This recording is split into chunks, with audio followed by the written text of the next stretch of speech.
about 3 hours after launch. In for a little bit.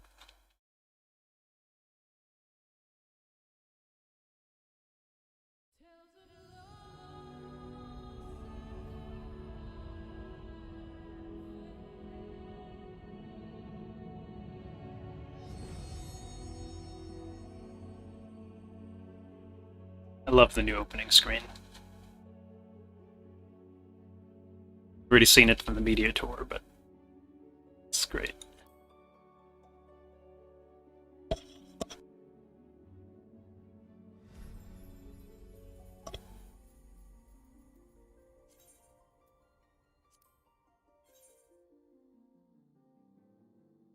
And 3 hours after go live, the queue is surprisingly normal.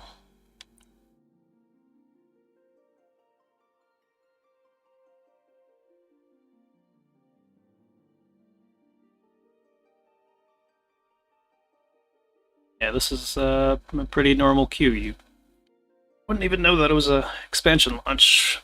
That was seeing from various discords. At launch, there were some issues, but looks like they've kind of resolved themselves in the first 3 hours. So this is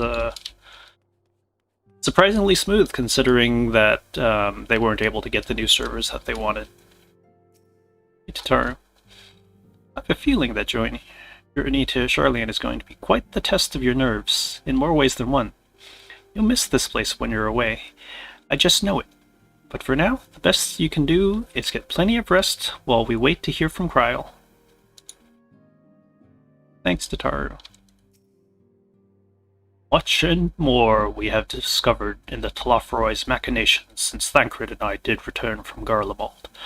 Verily, their truth doth appear to have been tempered in much the same manner as those engaged in the construction of the towering edifice in the capital. When Arnvold tried to free the Amalja held in the tower, it triggered some sort of alarm, and the captives were killed instantly. As such, we had no choice but to leave them in the clutches of the Tlafroy until a means of rescuing them has been found. In the meantime, the summoning of lunar primals will continue, just as we must rely on the grand companies of Eorze to put down such entities and prevent any further abductions. So too do they rely on us to come through with our investigation.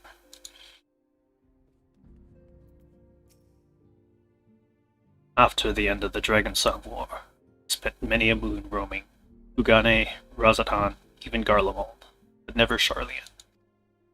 In all honesty, a nation populated entirely by bookish types like Alphino is not the place that appeals to me. Not only do the members of the Forum intend to adhere to their long-standing policy of non-intervention, they made a point of sending Master Fortuna here to explicitly state that fact, rather than simply refusing to involve themselves in our affair. It would seem they are actively trying to prevent us from meddling in theirs. That does, of course, make Kryl's mission of securing our entry into Charlian nigh on impossible, but I am confident she will find a way regardless.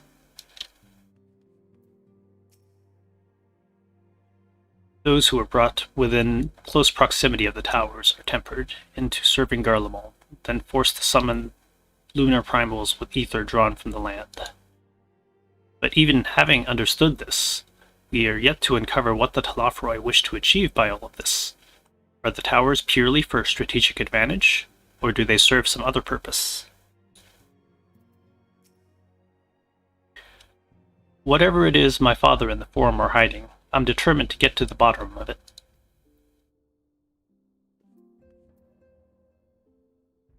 Oh, why...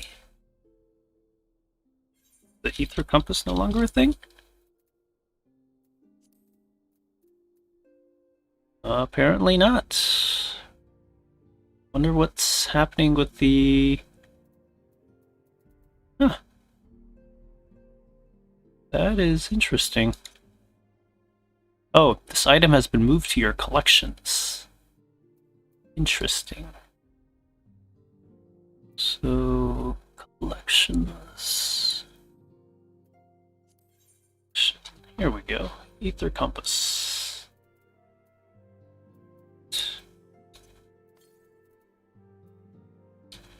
Interesting. Okay.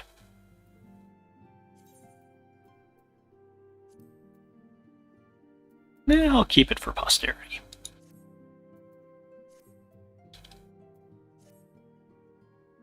Right, Alphino. The next ship to sail. Weapons coffer.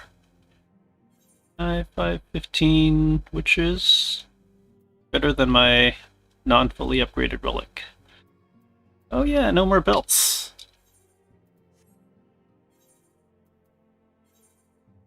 Yeah, extra space.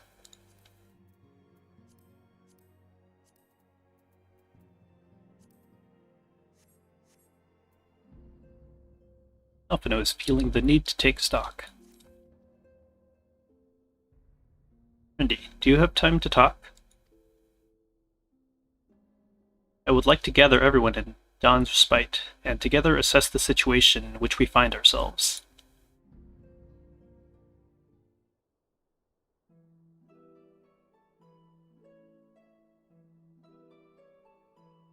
Music. Let us take stock of the facts, shall we? The crisis at hand began with the sudden appearance of ominous towers in a multitude of locations throughout the world. We have since learned that said structures were brought into being by an organization known as the Telophoroi.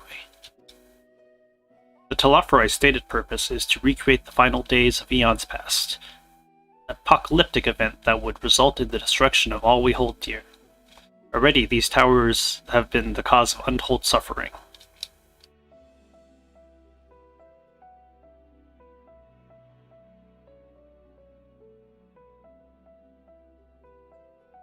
Just jam into the music. Or, not jamming, but you know what I mean. Countless innocents kidnapped and imprisoned, their faith perverted for primal summonings. And unless we find a way to deal with the corruptive aura surrounding the spires, we can't even get close enough to rescue anyone. Those shielded by the blessing of light seem to be able to resist being tempered at least. But after what happened to Arenvald and Fordola, we need to be very, very careful about how we proceed. Yet while these threads close to home are of paramount concern, we mustn't lose sight of the situation in Garlemald.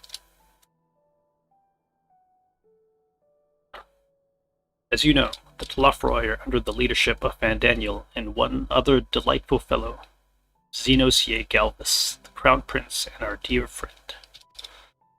To date, he's reclaimed his old body, murdered Emperor Varus, and plunged Garlemald into an even deeper pit of chaos. Capital has probably seen the worst of it. For a good while there, it saw the bloodiest fighting in the War of Secession. But that has since changed, and in troubling ways.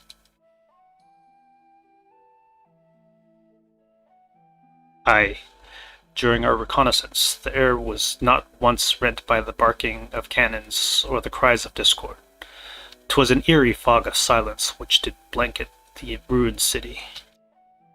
The inhabitants appeared to have been tempered, and with nary a word spoken, did they labor to transform the palace into a soaring edifice born of nightmares. If they were indeed made thralls, it seems safe to assume that these events too were orchestrated by the Telophoroi.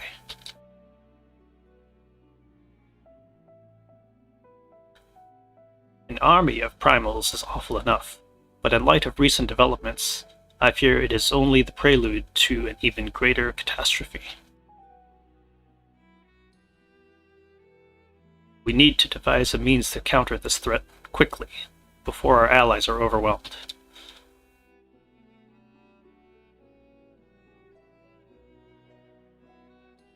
We will find a way into Charlian.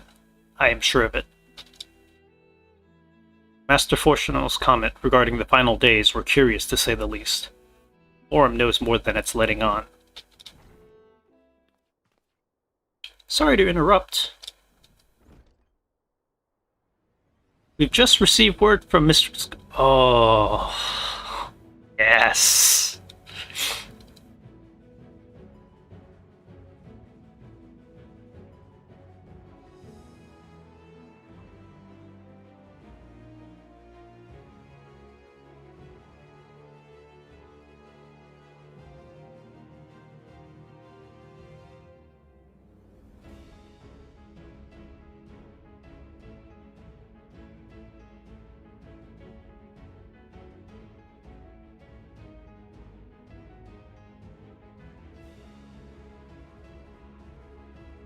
Okay, I'm sorry. We've just received word from Mistress Kryl. She says that the arrangements for your visits have been finalized. You're to head to Limsa Lominsa and board the next ship bound for Charlian.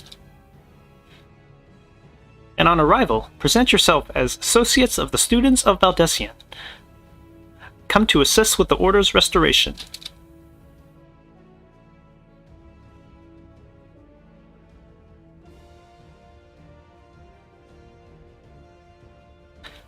The arrangements may have been settled, but what of your thoughts?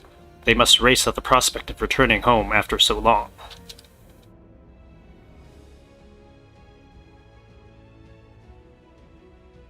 I am eager to see it, of course. Of course. We should set off at once.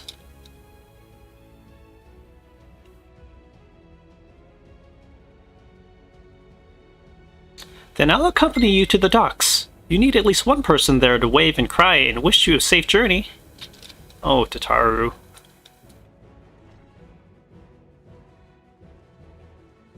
Yep, that launch trailer scene.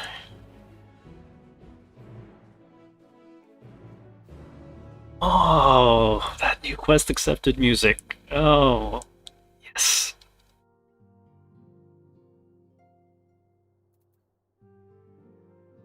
Right.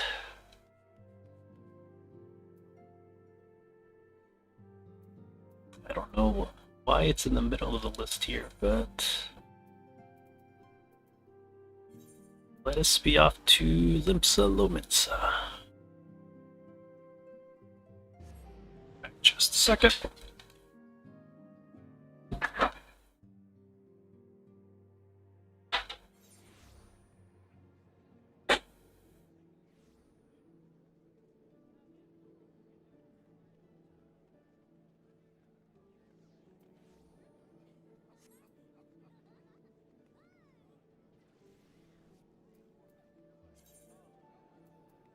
I am going to shout from my social channel.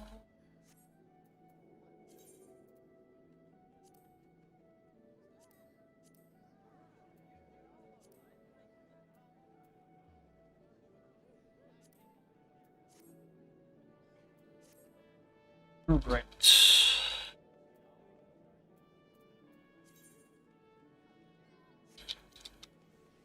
The docks. This is so nice. Oh, that is so nice.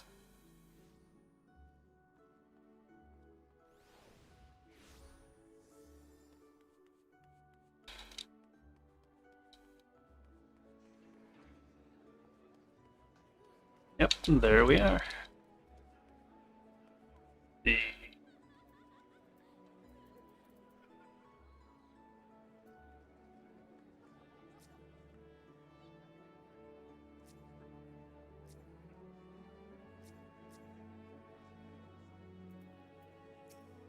Yanji? Shudder to think what manner of truth awaiteth us beyond the indigo deep. Still more do I dread the prospect of discussion long overdue.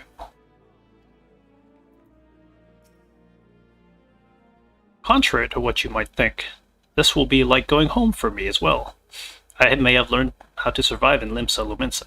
It was Charlian where it was taught. Quite relentlessly, I might add. The skills to properly live.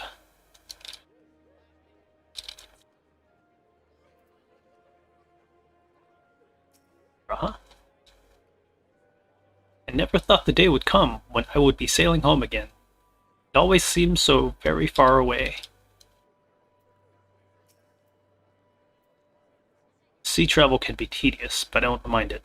It's a rare experience for most Asgardians.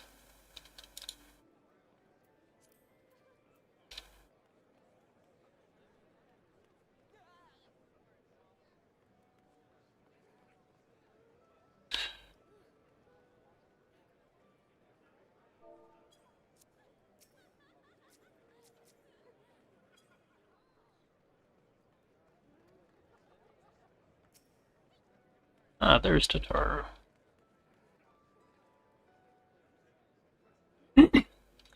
Everyone's here, which is good, because I've already paid for your passage, and the fee is non-refundable.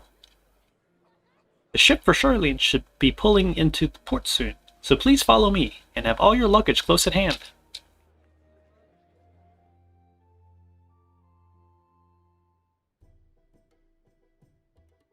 Here we go.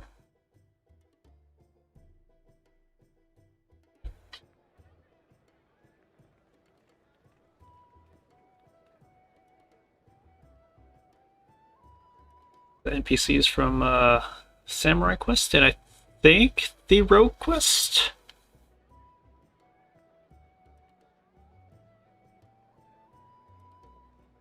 They've almost finished loading our cargo. We should be ready to depart right on schedule, or so I'm told. Excellent.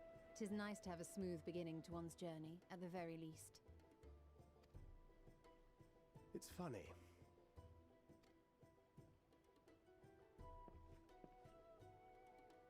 Master Louis Soir came here on a ship very much like this one. And now, years later, the street urchin he befriended that day is bound for his mentor's homeland. With his mentor's grandchildren, no less. Aye. 'Tis upon reflection that every twist of time's river and fate's whims are brought into sharp relief. Thou hast matured much in the intervening years. Wert thou not caught attempting to relieve Master Louis Soir of his purse scant moments after he made landfall upon this dock? Called out. Oh, really? Now that's a tale I'd like to hear.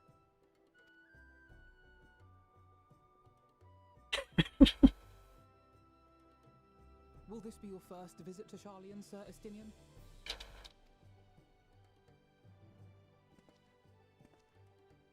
Sir Estinian?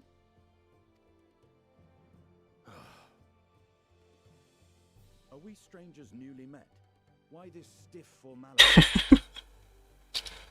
I, merely meant it as a professional courtesy, since we are now colleagues in an official sense. Healthy. I'd rather you dispense with the sirs, especially in private company. Or I'll be forced to respond in kind, little Lord Alphino. You've made your point, Estinian. Painfully well. Better. Watch out, he's gonna start calling you Esty. Taru. Are you alright, Tataru? You seem positively distraught. Distraught? Me? Don't be silly. I think it's lovely that they get to see their homeland. Where did you come from? Where's your homeland? We're trying to thwart the schemes of an army hell-bent on destroying the world. And once again, I have to stay behind and worry that this is the last time I'll get to see my friends. Kind of mirrors what Minfilia said. The initial Warriors of Darkness arc in Heaven's Word.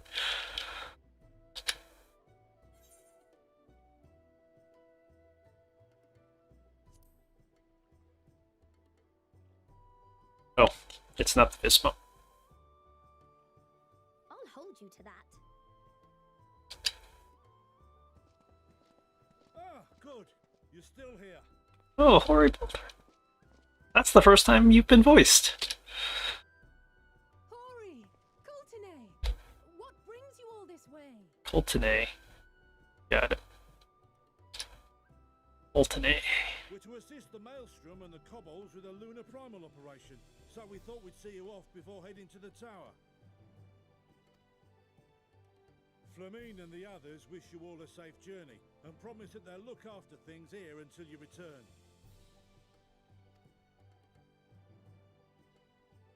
We will too, of course. Aye, we, your fellow Scions of the Seventh Dawn, will do our part to ensure the end of the world won't happen on our watch. That's right.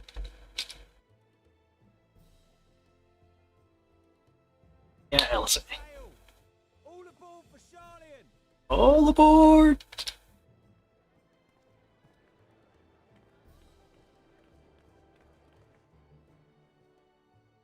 It's time. Then we must delay no longer. We will contact you the moment we learn aught of value. Wish us luck.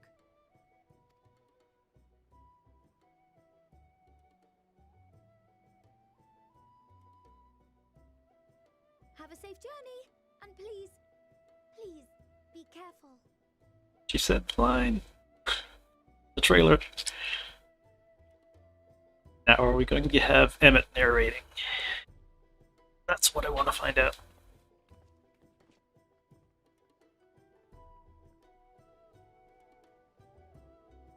Or was that part a red herring? Or taken out of context?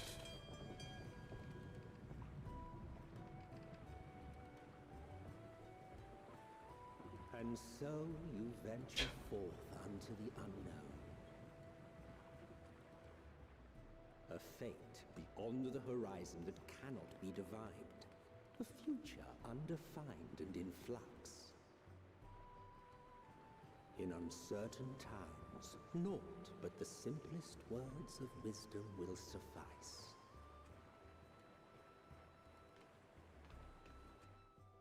That which lives is destined to die. Love leads to loss. Every beginning has an end.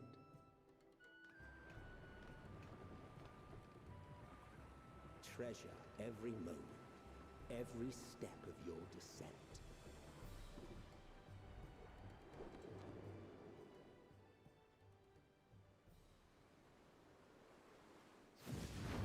What role do you still have to play, Emmett?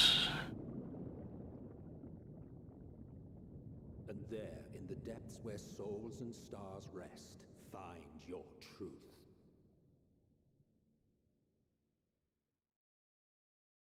Depths.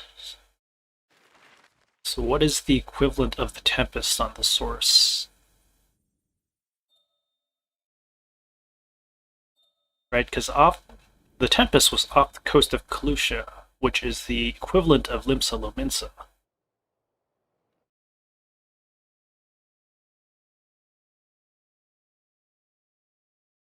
There's something under the sea.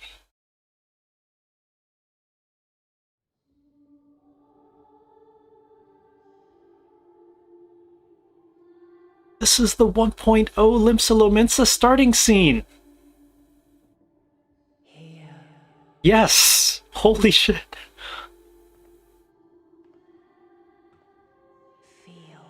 Oh wow! They went there.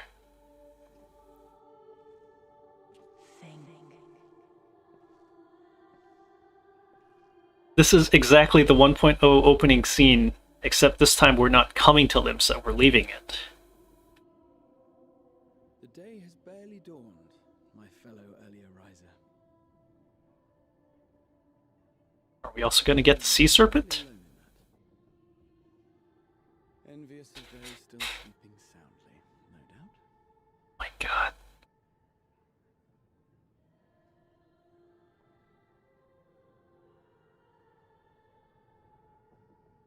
It ends where it began. Called out to you, you say? I've heard nothing myself. Okay, I need to watch them for comparison after. I dare say the sea air will do you good. Why not join the others on deck? Charlian should be coming into view at any moment.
My voice yet reaches you.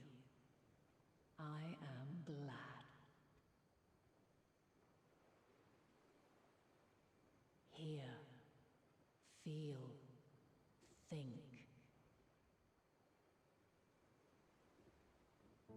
And thus do we meet face to face at last. My warrior of light, guided by the crystal. Oh, straight up call Heidelin.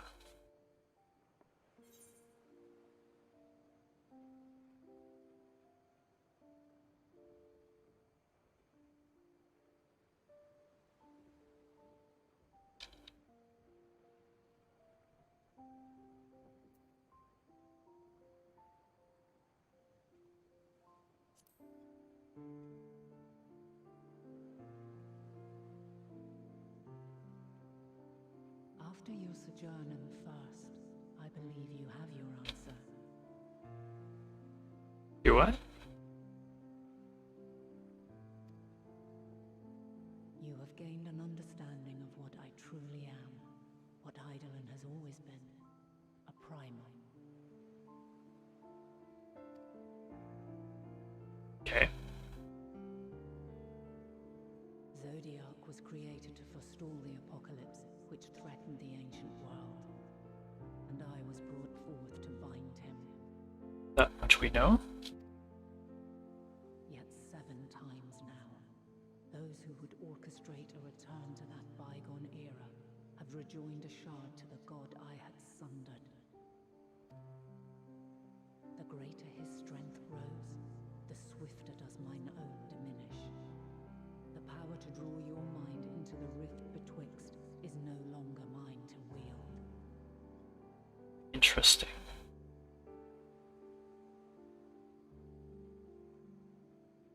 There hasn't been another rejoining since we started.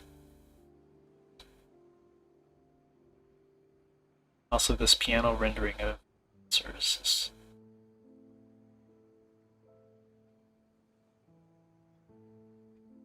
It's quite nice. Yet though it taxes me sorely, I dare not leave these words unsaid.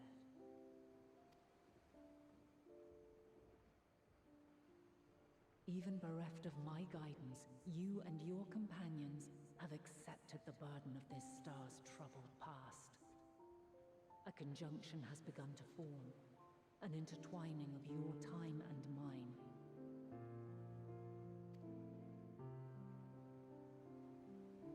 Wheels shudder and turn.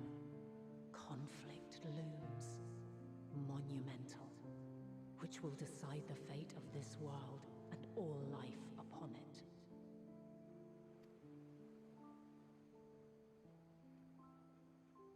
When you truly understand what is at stake, and your journey has prepared you to surmount the insurmountable, then shall I honor the promise made in another time, another age.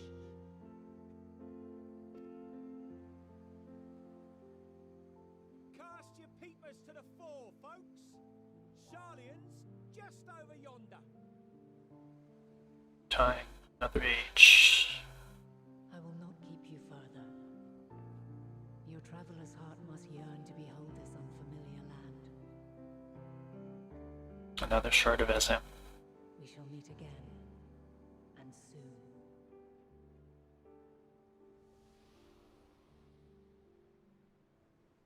Is this gonna be like the next day, like Emmett soon?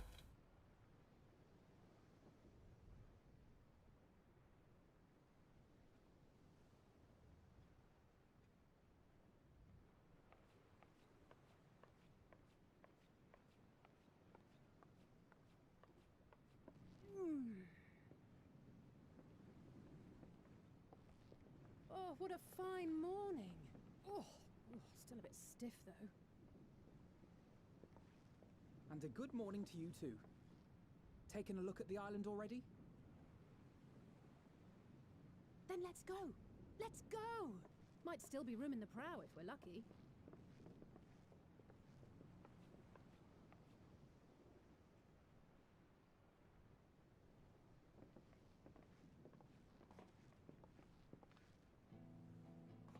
Ah, the sleepers have arisen. There she is. Good old Charlian. Oh, I see it. Without vocals.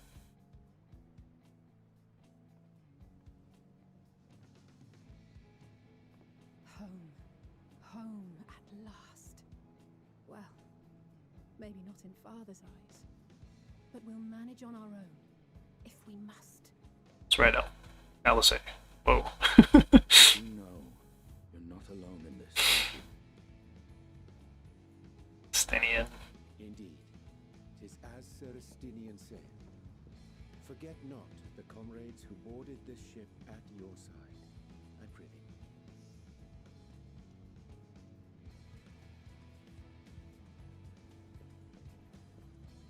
Thank you, my friends. We are ever grateful for your steadfast support.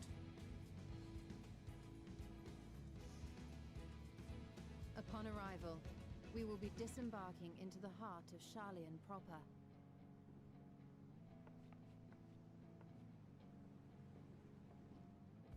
There is no greater concentration of wisdom in all the world.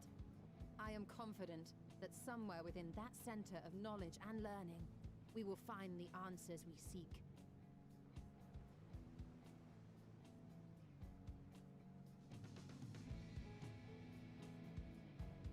Yep.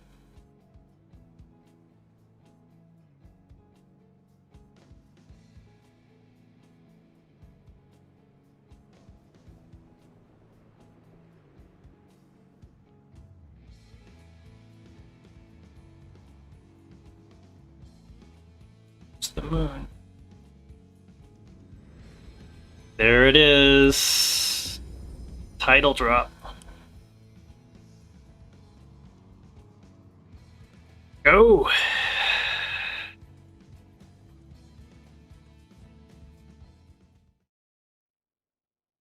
Charlian, the solitary island nation of the northern seas. There it is. Under the watchful gaze of Thaliak, patron deity of scholars, academics hoard all manner of knowledge and secrets. Once, they deigned to accept foreign students into a distant colony maintained in the Dravanian hinterlands. How swiftly they abandoned it once the first Garlean boot set hostile foot on Alamegan soil. Idleshire. So averse to the prosecution of war, these men of wisdom, your would-be allies.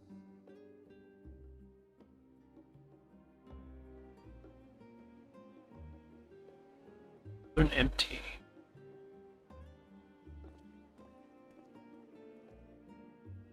I thought they'd never let us off the ship. What's next then? Entry applications? Hopefully they find no cause to deny us.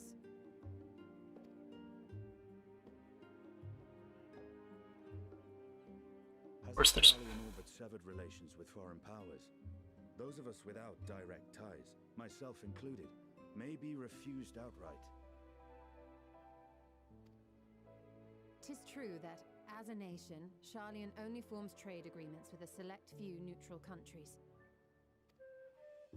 But from a practical standpoint, an island cannot afford to be overly strict with its borders, especially not if that island's people are wholly devoted to the accumulation of knowledge.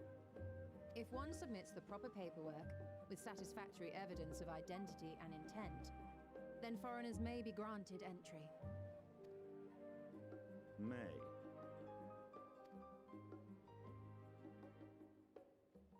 Quite. So let us be absolutely clear on these points before we proceed. The immigration officer will ask for your affiliation and your purpose of visit. Considering Charlian's views on intervention, I strongly suggest we avoid any mention of the Scions.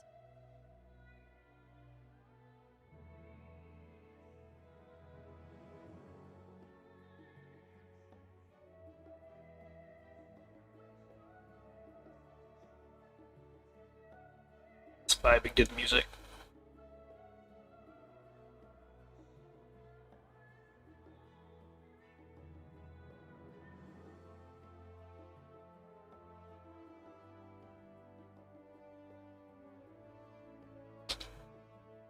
Kral has laid the groundwork for us to act as associates of the students of Baldessian, and our ostensible reason for being here is to aid in their order's restoration.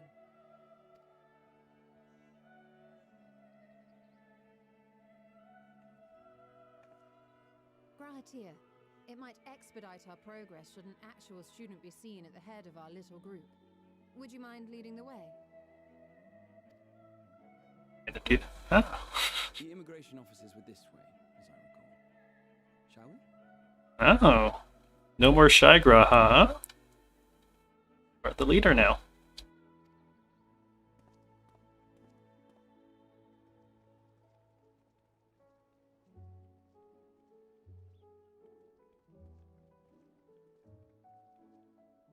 Greetings. We've just arrived and are eager to make our way into the city. Would you be so kind as to process our entry applications? Certainly. I see by your mark you are an Archon. I am. Grahatir of the Students of Baldessian at your service. I was assigned to an Eorzean survey team, but have returned to assist with the reformation of my order. My associates here will provide additional support.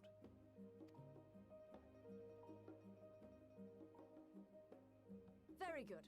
I have paperwork detailing your group and its scheduled arrival for today. And it seems some few of your companions are also Archons. If you'll step forward, we can process those applications first.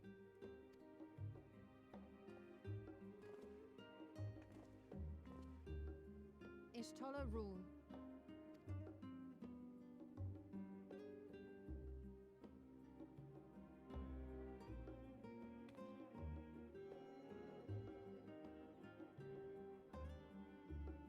Of course it's a magic book. That list is etherically linked with a citizen registry kept in the main repository.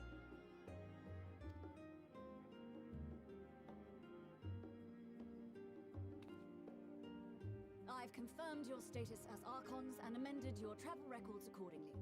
Welcome home. Kyrie. Now, who do we have here?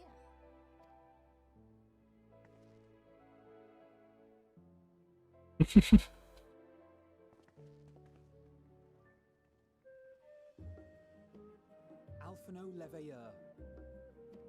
And Alize Leveilleur.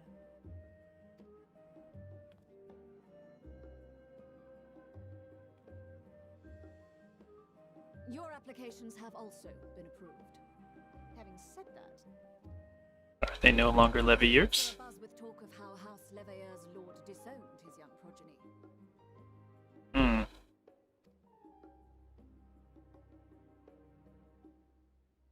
Ouch. And while such personal circumstances constitute no reason to deny you entry, I urge you to avoid exacerbating your present situation. Times are quite troubled enough already. Shut up, bitch. We shall keep that in mind.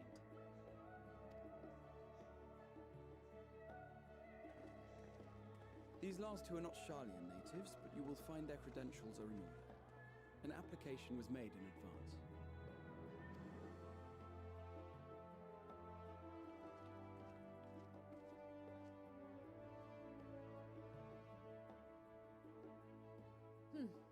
Name and occupation?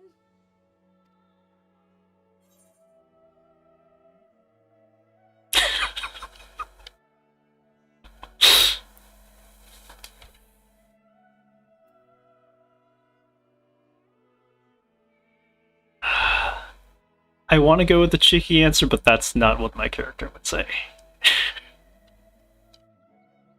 Arundi von Bismarck, adventurer by trade.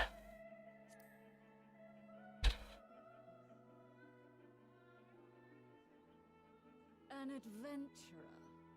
Well, I suppose that is considered a valid calling in your native Eorzea, and it does indeed match the profile provided. You may enter. Adventurer. And you, sir? Estinian Valino, formerly of the Order of the Knights Dragoon in Ishgard. Wait, what?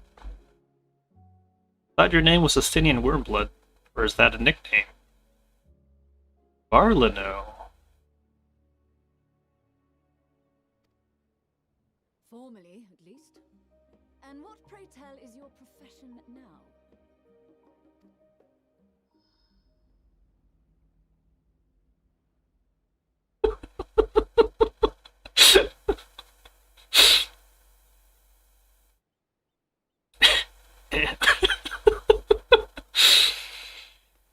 If you'll allow me.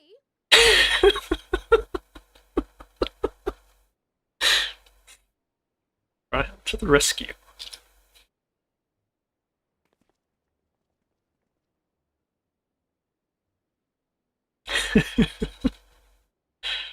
My associate is a mercenary, hired for his strength at arms. Surely you are aware of the dangers we often face on our forays into the wilderness. Mistress Baldessian, if you insist on sponsoring his entry, then so be it. But while I appreciate that desperate times call for desperate measures, I find your choice of company concerning. Be advised that even a single misstep may have severe repercussions for your organization. Yeah. I have every confidence in my chosen company, dear and trusted comrades that they are. But I thank you for your concern.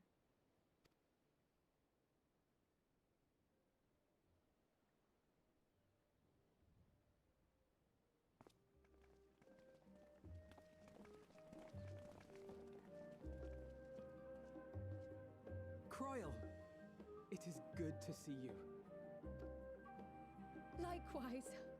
Long voyage notwithstanding, you all seem none the worse for wear. There is much to discuss, but this is hardly the place. Let's be on our way, shall we? Let's.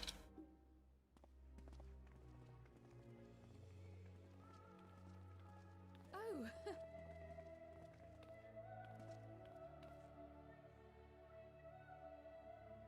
Welcome, friends, to Sharlayan. Thanks, Cryo. As your mercenary, I should hope my welcome includes a generous salary.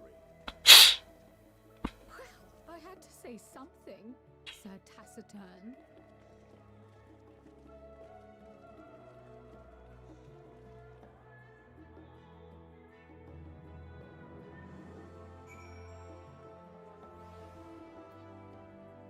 I'm gonna get out of the way here, but...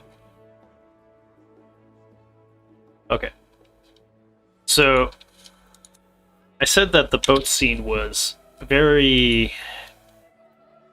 basically the 1.0 Limsa Lumensa opening. So...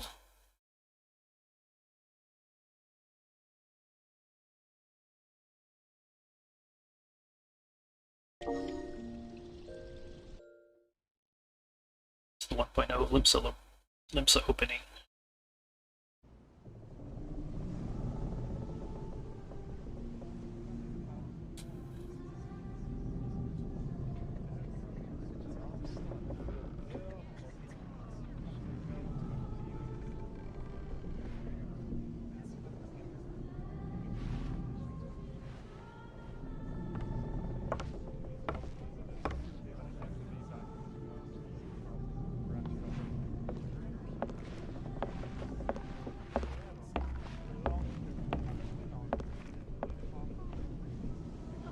they even have some of the same NPCs, if not very, very similar.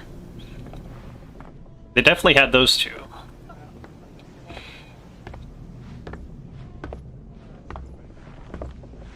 Here. Feel. Think. Voice of Hydelin.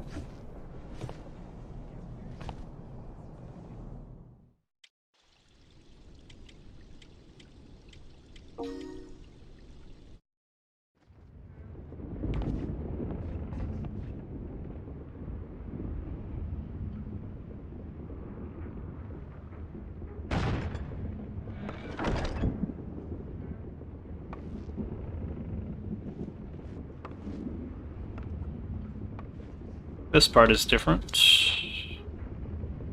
I think they had... Did they have the twins? I don't... No, I don't think the twins were in this.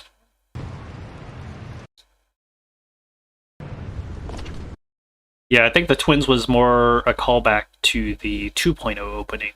So they basically took that opening scene and they also added... Basically kind of combined the opening scenes. Anyway.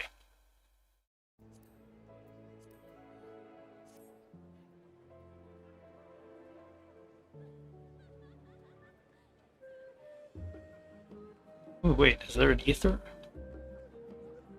Yeah. Doing this. I'm gonna go to the bathroom real quick and I'll be right back.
You are doubtless eager to take in the sights. Not to worry, Tarundi. A city is not like to vanish before we finish our discussion.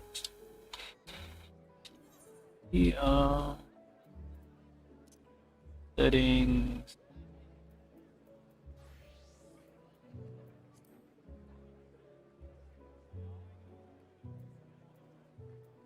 Where do we hide names?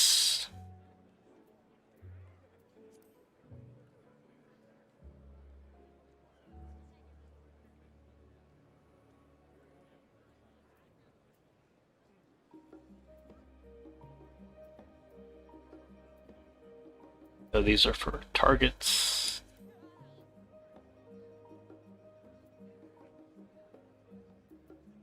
There we go, display name settings. Others, other PCs, display name.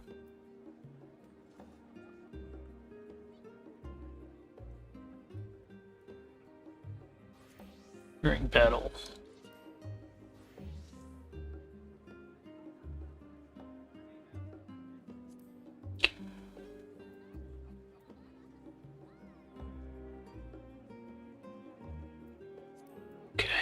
That should help. Okay. Allow me to extend unto thee my warmest welcome, Tarundi. May the wisdom of my homeland aid us in our endeavors. Even allowing for the years I spent in the first past here in the blink of an eye, the city feels untouched by time.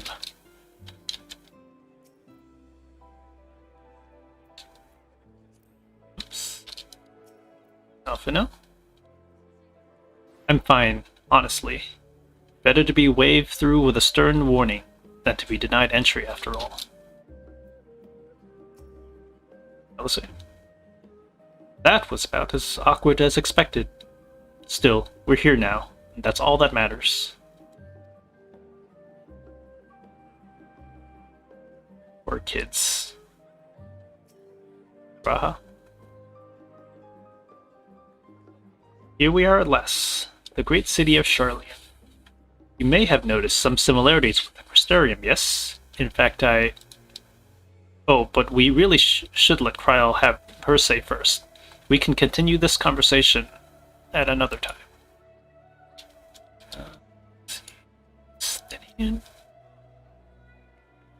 I am unaccustomed to fabricating lies on demand. Why should it matter how I earn my living?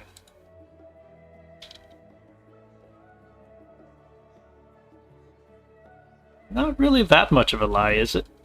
Alright, is there anyone else? Right. I'm glad I spotted your ship coming into port. The officers are born bureaucrats and sticklers for details. In any case, you may relax and take a moment to get your land legs back.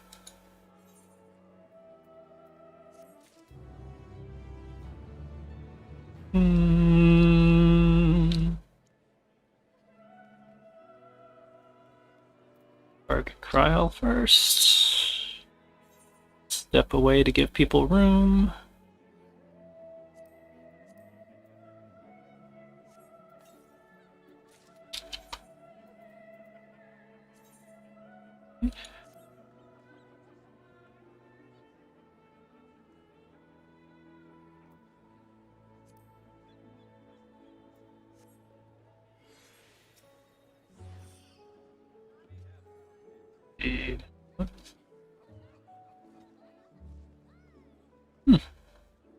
Interesting.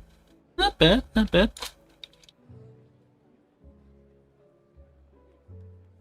Of course, that defeats the purpose of targeting Kryl, but what can you do?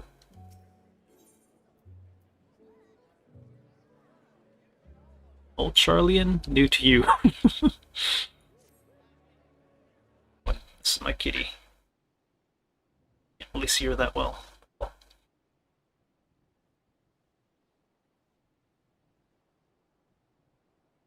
I had thought to launch directly into an explanation of what I've learned and how we might proceed.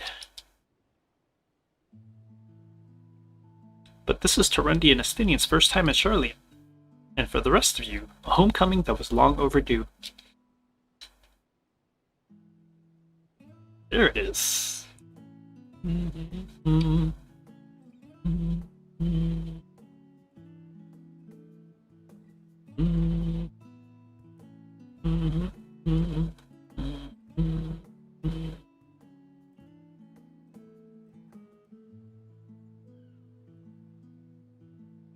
You must have places you wish to visit, and people you're dying to see. Therefore I propose we postpone our agenda so that you may all have sufficient time to recover from your journey and get your bearings in the city. Once you're settled in, we can reconvene at the Valdesian Annex. How does that sound? 'Tis a fine suggestion. We may not be welcome at the Livier estate as such, but I should like to nose around the neighborhood all the same.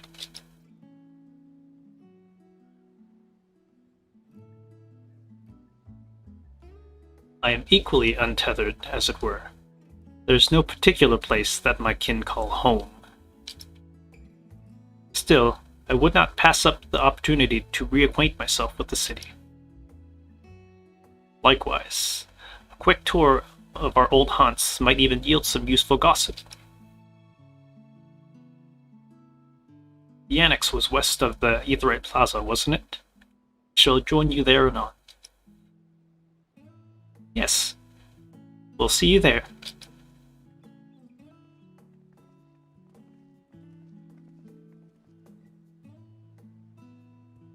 I, too, have places I would be remiss in not visiting forthwith.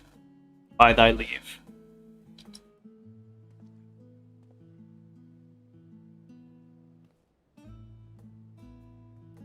What of you, Estinian? My services as a guide are yours for the asking.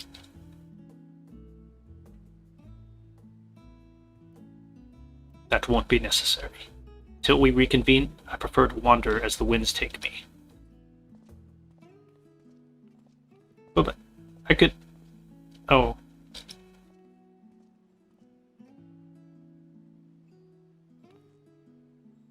Well, Raha.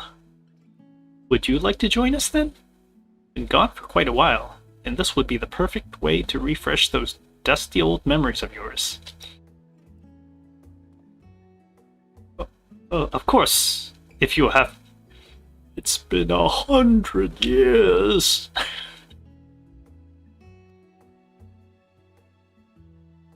Come, Tarundi. Charlian awaits.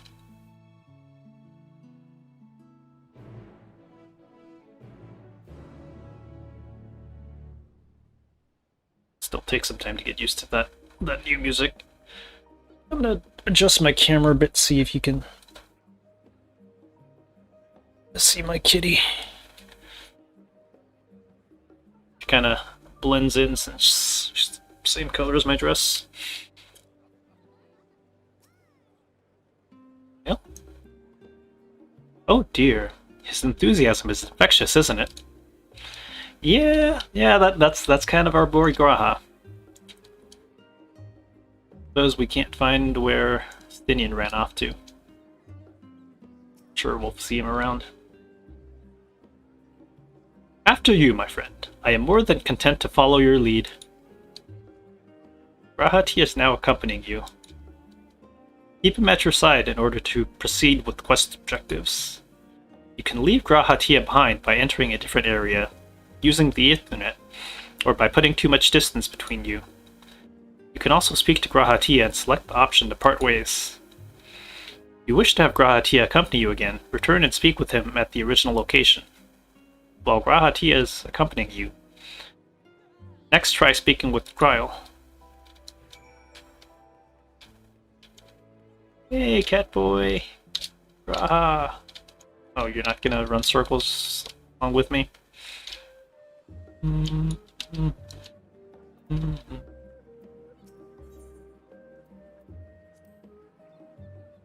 Do not forget Mistress Gryle, our worthy guide. Just not. All set? Then let us be on our way. Our first step, amusingly enough, will be the Last Stand. It's a cafe on the west side of the harbor. Gryle is also now accompanying you. Lead your two companions to the Last Stand and speak with Gryle at the designated location. While you are accompanied, you may encounter conversation points along the way, which offer additional topics of discussion. Enter the glowing area and speak with your quest companions to initiate these bonus conversations. Enjoy exploring your surroundings together. That's nice. That's a nice touch. Alright. So...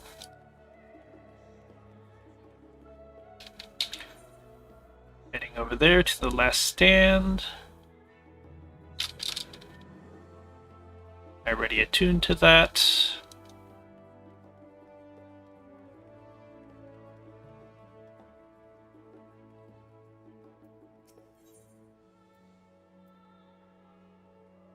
That's the giant statue.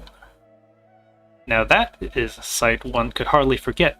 The great statue of Thaliak. As a student of Valdesian, I was usually quartered on the Isle of Val, but I would gaze upon the scholar's wise features every time I returned by ship to the city. Thaliak the scholar, huh? That's who that is.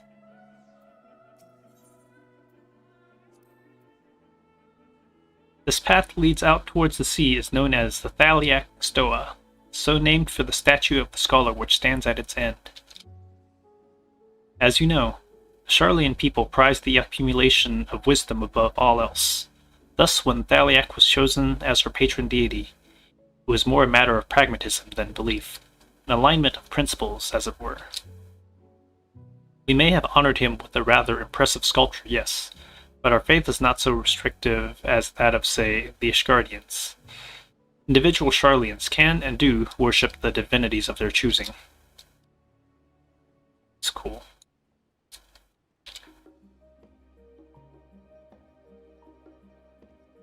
Kinda hard to get a good view, but pretty cool.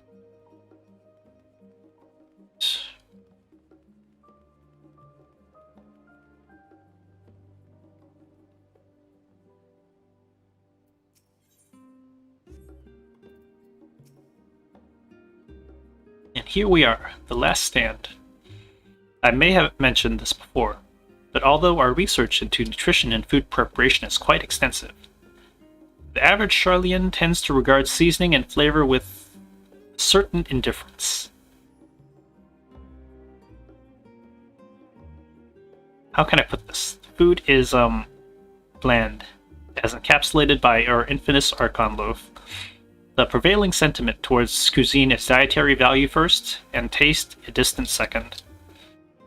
There was one pupil in the studium, however, who could stomach the insipid meals no longer, so he quit his lessons and poured all his savings into building a proper eatery. And so the last stand came to be. It is, as the name implies, the sole dedicated outpost of fine dining in Charlian, the one and only bastion of the culinary arts in an isle otherwise mediocre fare. I seem to recall their burger being hailed as one of the most impressive items on the menu. Not that I ever had the pleasure of eating one myself. Because you were a typical Charlian when it came to cheap and convenient, Raha. But surely Tataru has since taught you how to appreciate a well-prepared dish. We should all stop in when the time permits and sample the cafe's delights. Shall we press on? The stairs to the side of the cafe there will take us up to the Aetheryte Plaza. Are we not stopping for food?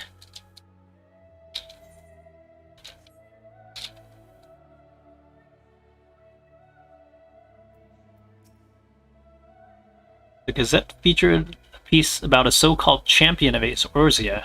They say this barbaric hero has prevailed in a multitude of battles, like some avatar of perfected violence, and it's almost uncanny how closely you match the given description. What an odd coincidence. Quite a coincidence.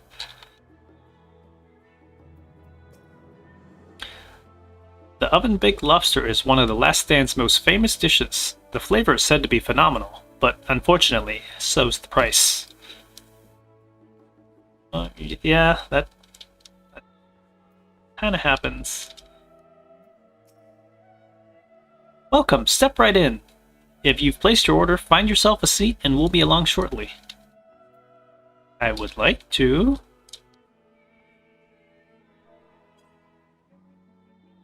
Not that way.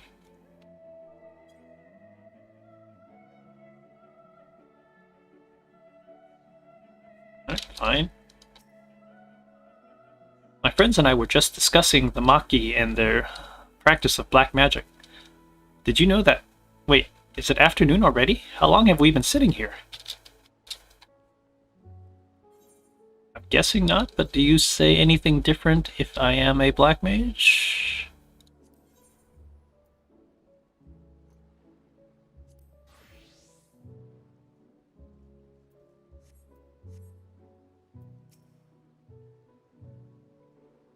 Nope.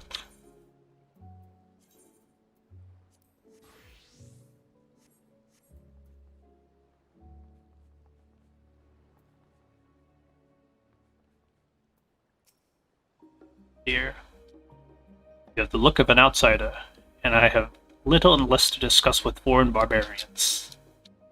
Is that so? It's still afternoon. Curious about the night theme for this place. I don't think we've heard it yet.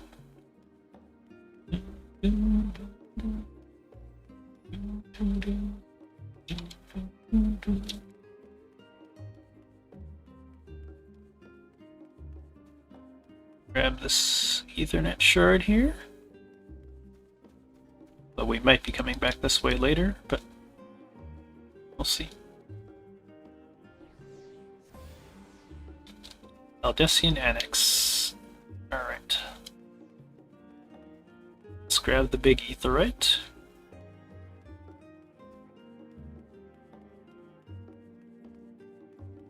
That's pretty.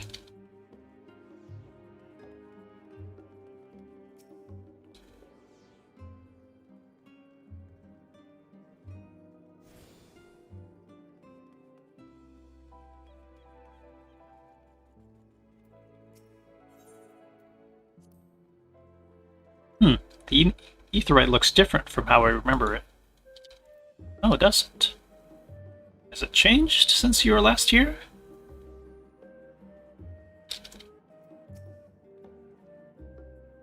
An unusual shape, isn't it? I assure you, however, that it is perfectly functional etherite. Remember to attune yourself before we move on. Now, being the diligent tour guide that I am, I should make mention of the confluence. A research facility located on this very plaza. Its much vaunted discoveries are the reason Charlian stands as the forefront of teleportation technology. In deciphering the underlying principles of Alagon Aetherites, it allowed us to understand and reconstruct what was essentially a lost art. And off we go to our next destination. Our path leads northeast to the Agorus, Charlian's largest marketplace.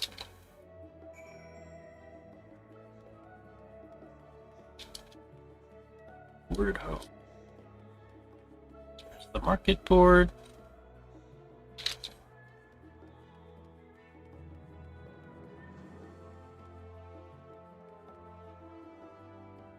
See, what is this place?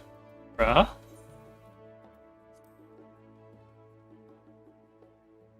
Mind if I browse the shelves for a moment? There might be some hidden gems I've yet to read. Only a moment. How optimistic. Feel free to browse all you like, but we won't wait around for you. Perhaps I'll return here later then. Yeah, I'm sure you'd get lost in those books.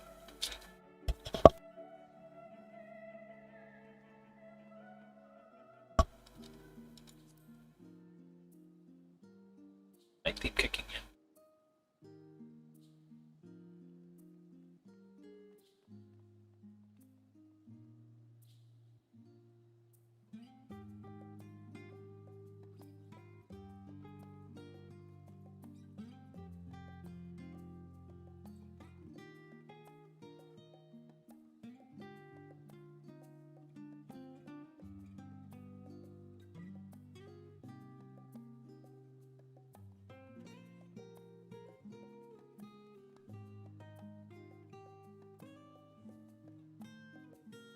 I love the music in this game.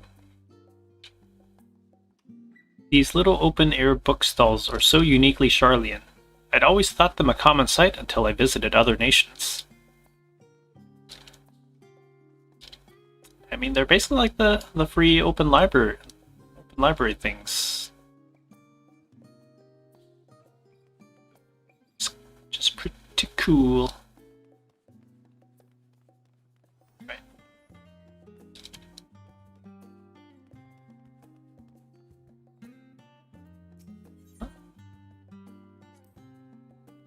Anything worth cracking my coin purse for today, I wonder? Coin purse cracking. Welcome to the Agorus, where you can find wares made in Charlian, as well as a wide selection of imported goods. They also used to sell questionable prototypes from the various research institutes, but I think that practice has thankfully died out for the most part. Otherwise, I can think of no better place to stock up on your next big adventure. Am I overselling it? On a more serious note, the next stop on our tour is one which has particular relevance to our ultimate purpose here. We must head back to the Aetheryte Plaza, follow the path north, then climb the stairs up to that imposing building at the very top. Do we have any? No? Alright, no Ethernet shards around. So let us be off.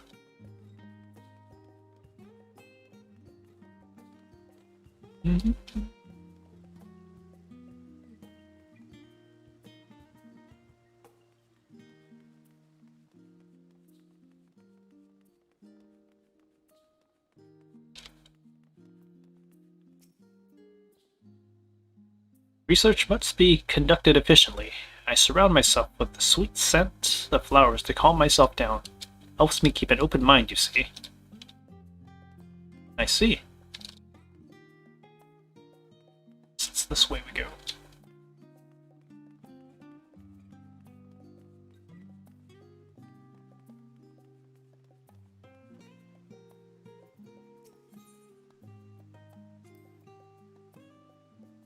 These little decorative features are typical of Sharlayan architecture.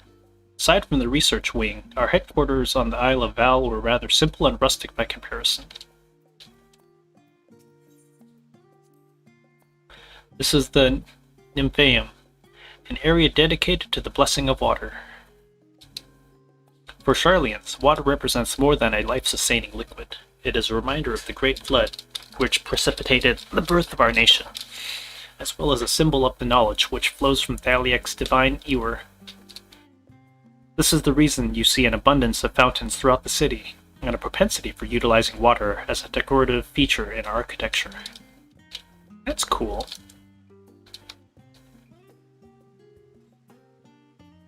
There are quite a few fountains. Oh there, Tarundi. Surprised I know your name? Well, you shouldn't be. You're practically a living legend. Oh, am I? I mean, I suppose I am, yes.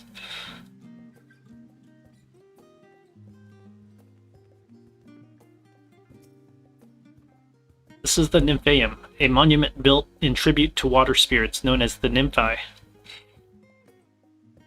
Seems rather fitting for a city that erected a towering statue of the ruler of rivers, Thaliak, no?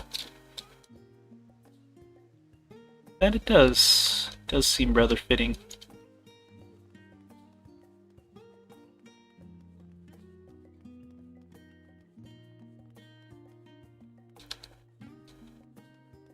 I don't know if that's a snapping or what that is in the background music.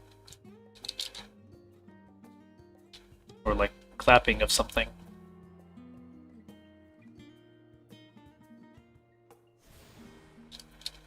Rostra.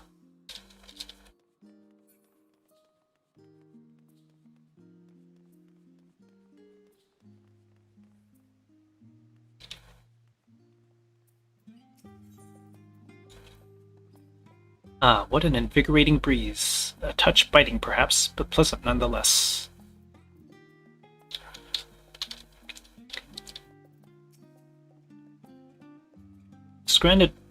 This grand structure before you is the Rostra. The name refers to the original public platform erected here, upon which a forum of elected representatives would deliver orations and debate policy. Although the stage has since evolved into the council's chamber, the nature of the forum and the duties of its members remain largely unchanged. Am I boring you, Raha? You seem awful distracted. My apologies. From here, one can see the entire city spread out below. Vista put me in mind of my arrival in the First. Those who had gathered at the Crystal Tower asked me how they might go about building a new home. Naturally, my answers were all inspired by my knowledge of the finest settlements I can think of, the great city of Sharlayan. And bit by bit, those few buildings grew into a town, a community, the Crystarium. I can almost see its echo. I see. Feel free to come here whenever you wish. I don't think the counselors would object to you simply enjoying the view. Such memories should be treasured. For now, however, this tour must go on. Our spectacle of sightseeing concludes with the fittingly named Journey's End. Walk down the stairs to the east and continue straight ahead.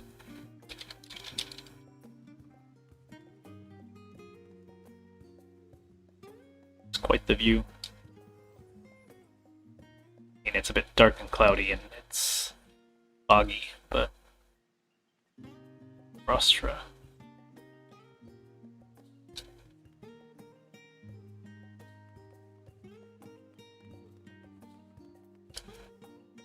This is the rostra where the forum convenes.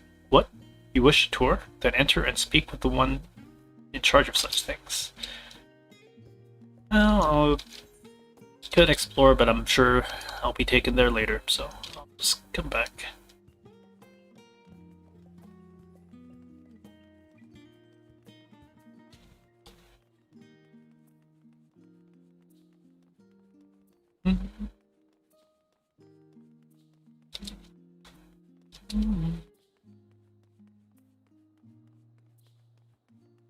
Journey's End.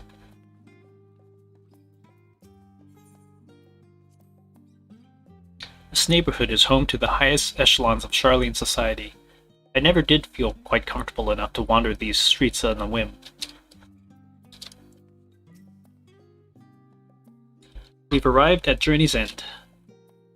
History tells us that this was where those who put ashore with Archon Yunkrimph built their first homes. In the present day, it serves as the residential district for the most important officials and the oldest Charlian families. You'll see that one mansion is clearly larger than its neighbors. That estate belongs to our friends from House Levier. All things considered, we should probably keep our distance for the time being. And with that, we bring our little Charlian tour to a close. I hope it has proven to be as entertaining and enlightening adventure. Now, shall we head directly to the Baldessian Annex? You remember the way, don't you, Raha?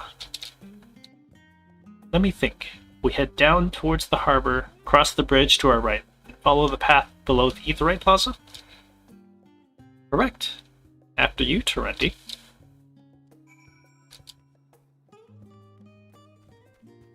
Let us do some attuning here.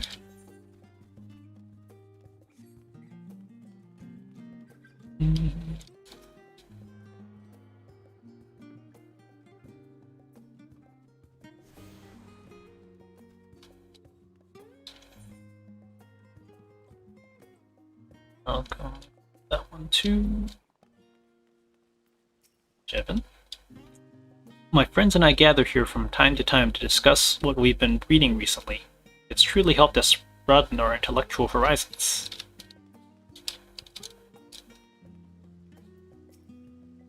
My mother told me never to talk to strangers, so I'm ignoring you, see? This is me paying you no mind at all. Yep, you're doing a good job there.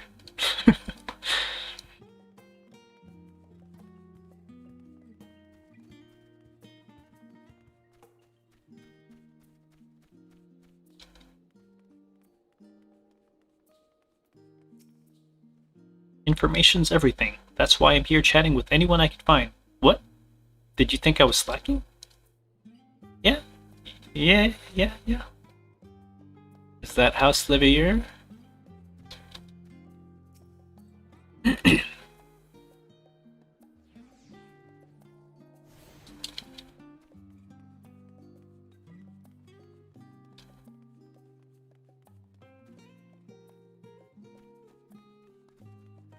Maybe not.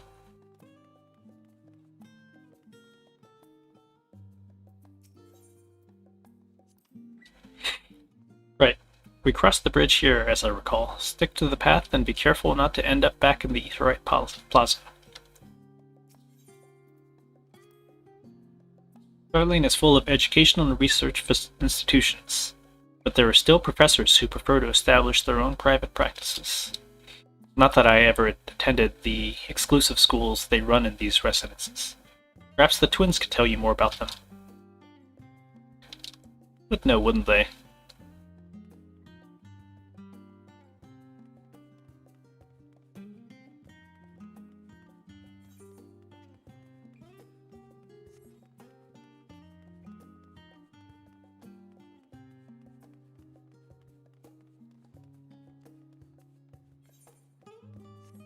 Oh.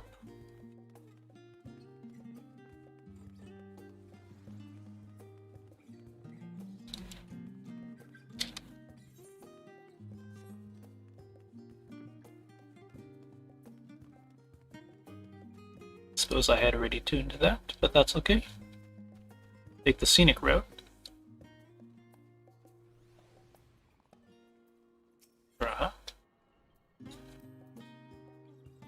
This is it, the Baldessian Annex. As the joyous look on Raha's face has undoubtedly informed you, this is the Baldessian Annex. If you continue up the hill, you will arrive at the doorstep of the phenomena. But I think we've explored enough for one day. We can take you there another time. Inside with you, then.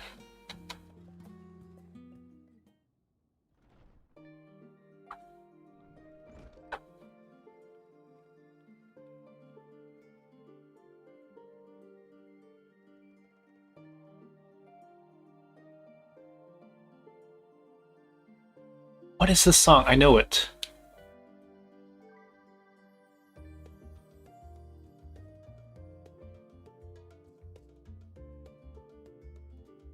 Is this the FF5 Overworld theme?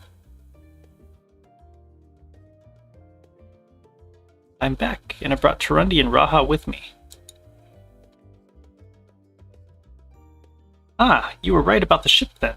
Hello, Graha. It's nice to see you again. And it's a pleasure to finally meet you, Turundi. I've heard many tales of your exploits. Ojika! Ojika Sunjika!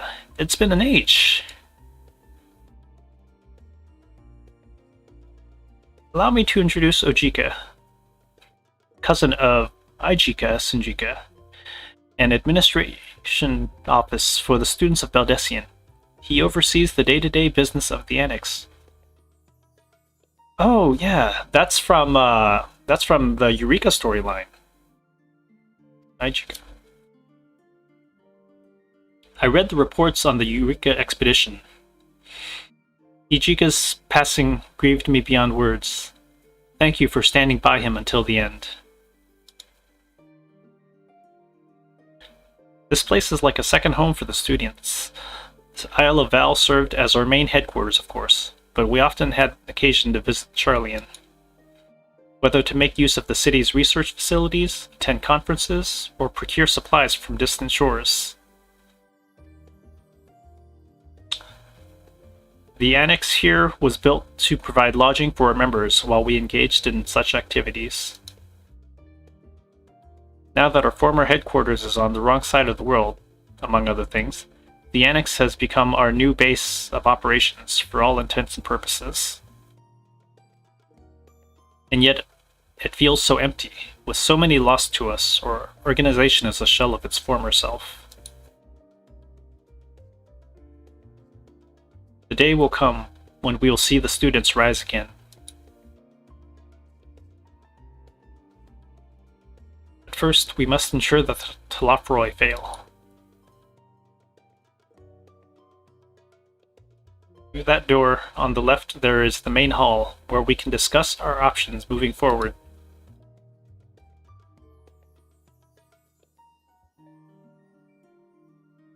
Once everyone arrives, that is. You probably have time to rest before our discussion begin in earnest.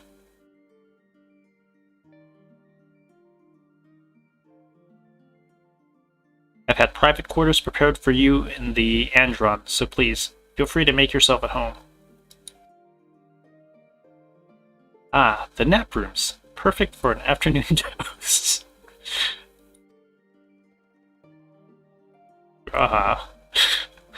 Oh, I didn't mean to give you the wrong impression. The chambers are quite well appointed. Far more so than some cheap roadside inn, you might be assured. 'Twas that we are often so busy with research or exhausted from journeys abroad that we would slip into the Andron just to steal a few winks. And thus they became known among the students as nap rooms, even if many such naps might well last into the following morning. Say the word and I'll be happy to show you to your chambers. Hopefully the others won't be too long coming. I'll wait for you all at the main hall.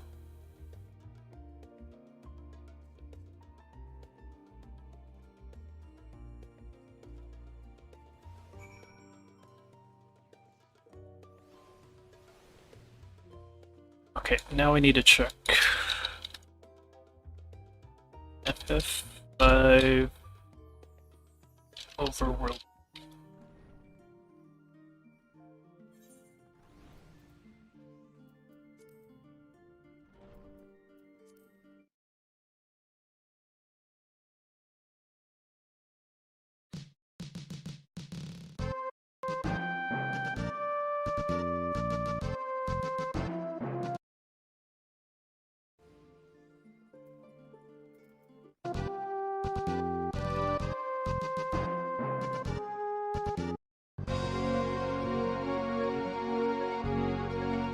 Yeah.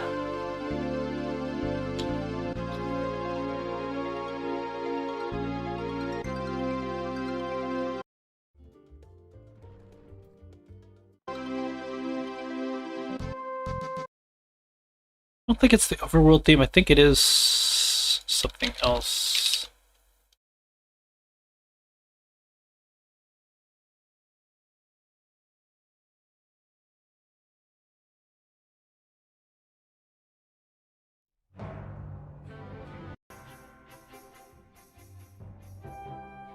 Yes!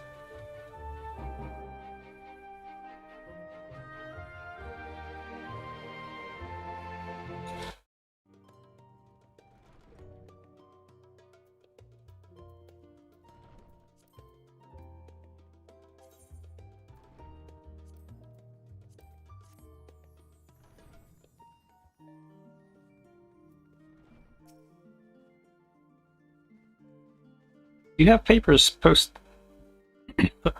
Yeah. Do you have papers pasted on the walls in your room? It was not unusual for occupants to pin up notes or documents and such, and then forget to take them when they went on their merry way. Sometimes it was quite deliberate, though. You might see complaints addressed to other members, or a thank you card for the engrossing literature someone left behind. Beloved traditions that I should know better than to dwell upon. If we are to create a future for the students of Baldessian and so many others, we must look to the days ahead.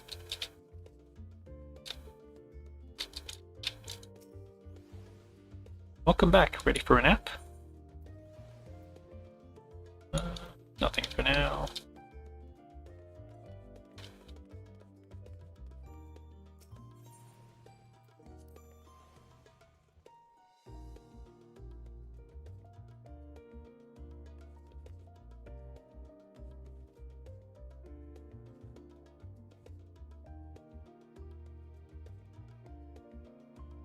Remember what that was.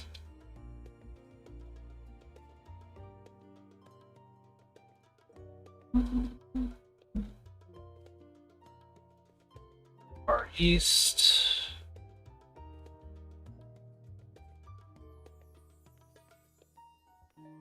Appalachia.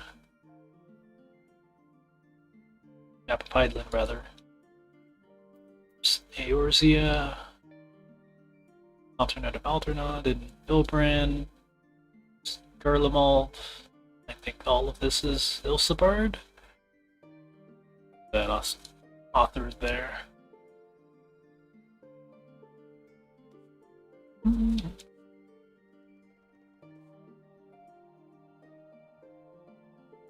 That looks a lot like a more an airship design.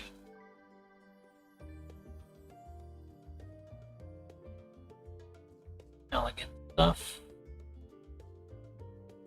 Not sure what that is. Don't remember what that is. That looks familiar, but I can't place it.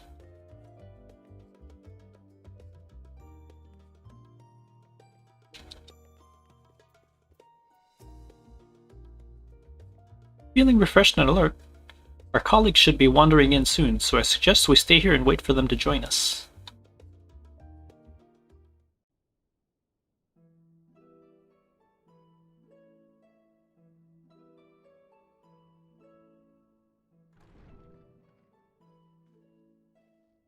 Pray forgive me.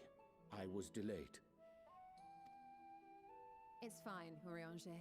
We're all here now. Let's get down to business then, shall we? Let's get down to business.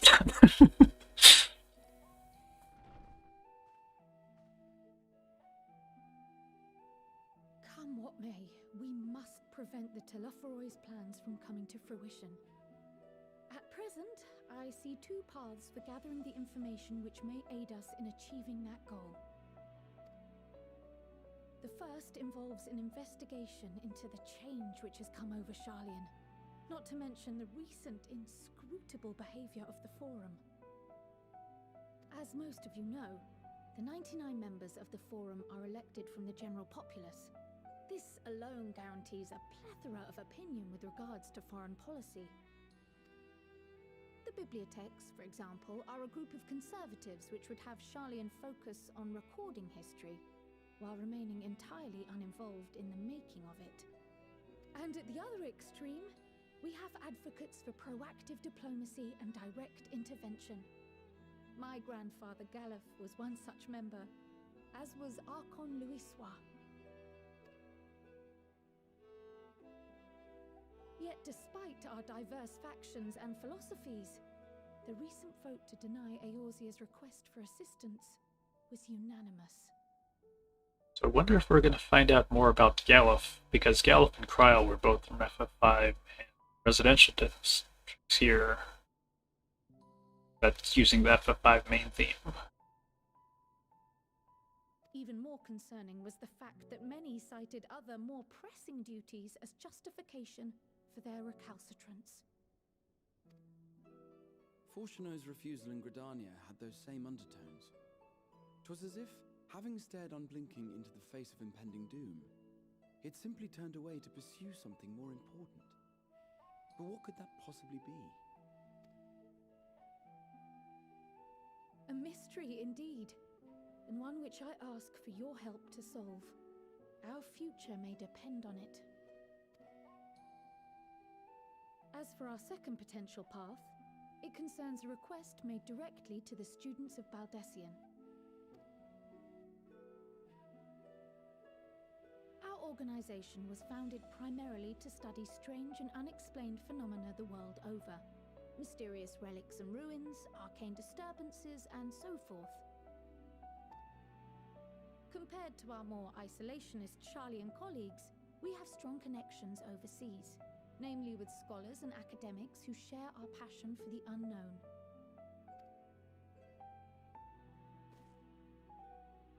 The request in question comes from one such acquaintance, Nadana, an alchemist residing in distant Thavnair.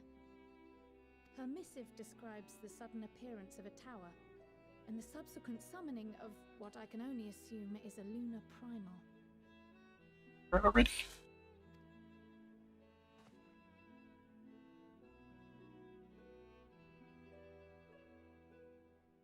In response to this threat, the satrap of Radzat Han, the individual who governs the city-state, has instructed the alchemists to find a means to deal with the spire.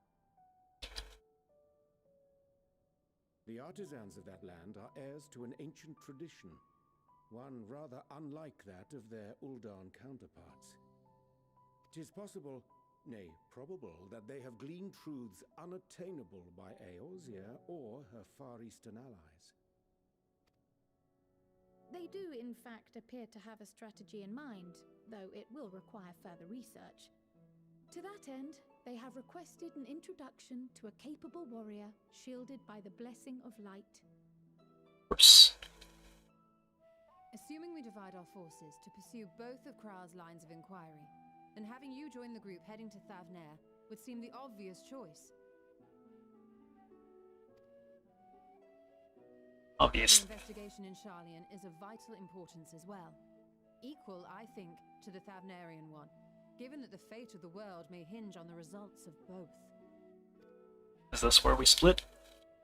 Yes, it is quite the quandary.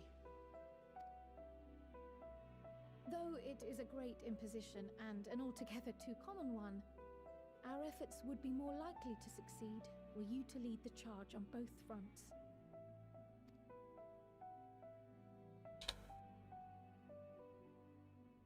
You are indeed our champion.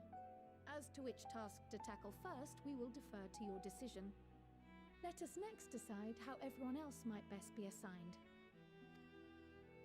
As for myself, I shall continue what I've begun in Sharlayan. I should also like to steal the services of an Archon or two. And thereby gain access to a greater range of reading material. I will help with that. Allow course me to offer my assistance. I have some small amount of experience in the field of research.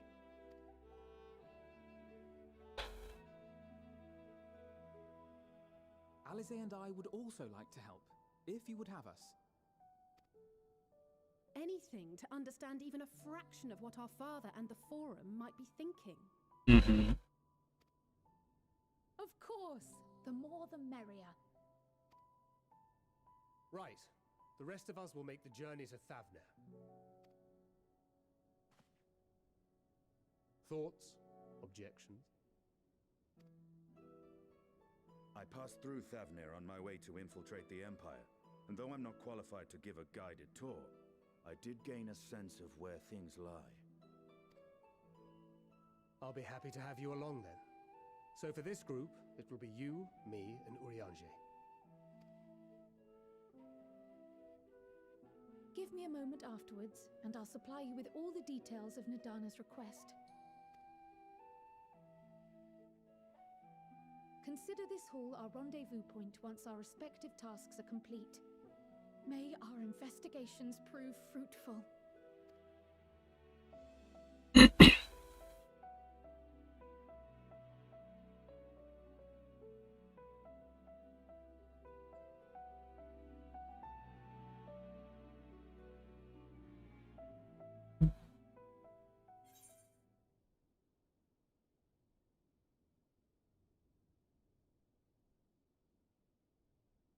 Wooden chest containing piece of attire and some possible chestnuts if you're lucky. Horses, however, are out of the question.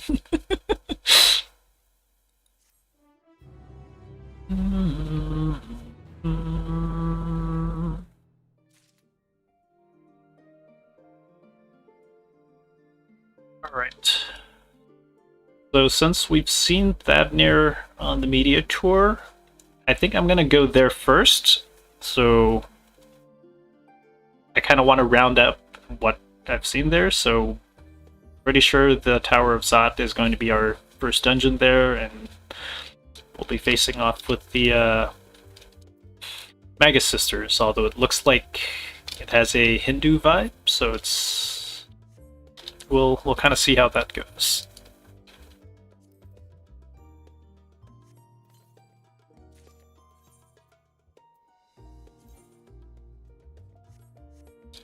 Oh, I probably should have used that on the job that I...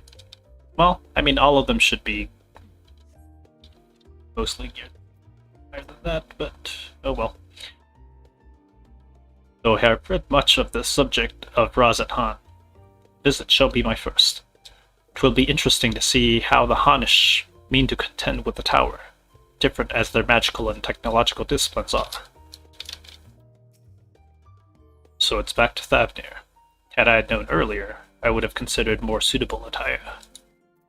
Yeah, it might be a bit warm for full armor, but you'll manage. For Thavner bound. Amra lassi, blend of yogurt and spices.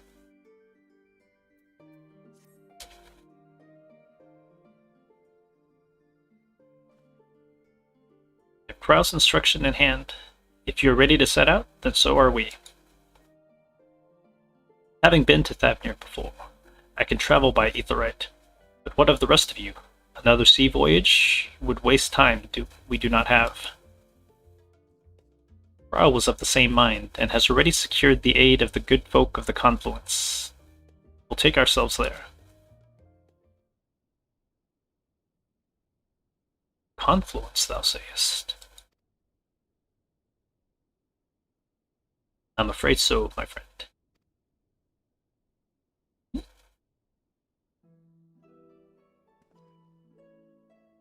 Thou wilt recall the hunt for Ice-Hot, unto whose sanctuary we delivered thee, owing to the knowledge of our comrade Moonbreda. Moonbreda was an authority of etherology, a field of study she did embark upon in pursuit of her parents' example. Both are authorities in their own right. Both are researchers at the Confluence. Haven't you gone to see them yet? Oh, Rianche. I attempted to do so earlier, but to my shame, my courage failed me at the last. As it hath the many times I thought to reach out to them after sending that fateful letter. Neither time nor introspection have revealed unto me the words I should speak, and thus have I kept my silence.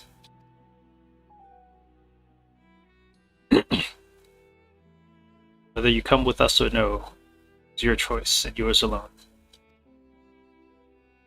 If it is too difficult, we'll manage. Thou art kind to say so, but I have no intention of forsaking our cause. I shall go to the Confluence, and I shall face that which hath long been overdue. If it's settled, then let us be off. When we rise, we should look for a researcher named Height? Kitty?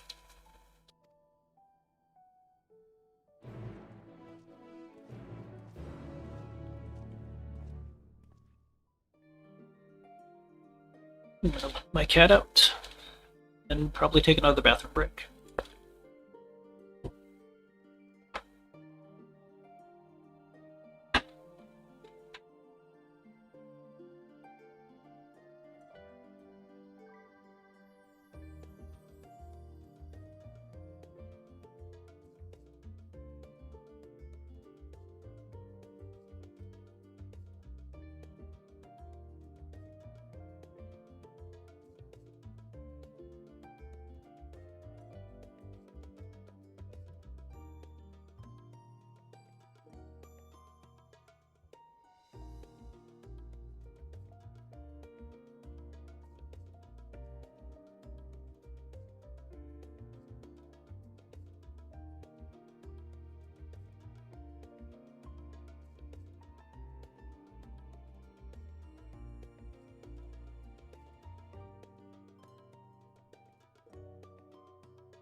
Abner Bend.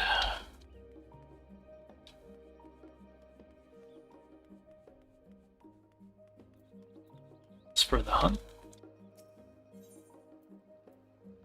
the diminutive cleaner is on the lookout for an able-bodied adventurer. Do my eyes deceive me, or are you Terundi von Bismarck? Well, as I live and breathe, it is you! Ha!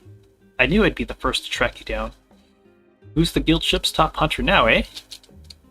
Wait, you have heard of the guild ship hunts? Yes?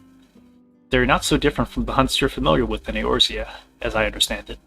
I'd wager they're rather more challenging, but an adventurer of your caliber would never turn down a challenge, would you? No, you would not. Pray speak with the Northada at the hairstyle to register your interest at your earliest convenience.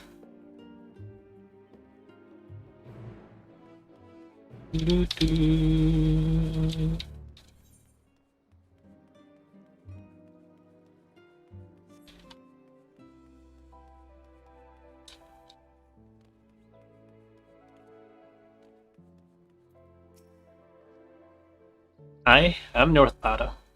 You come to place a bounty on an unruly beast? By the scholar, you're Terendi? I was half convinced I'd set the others on an impossible task asking them to find you.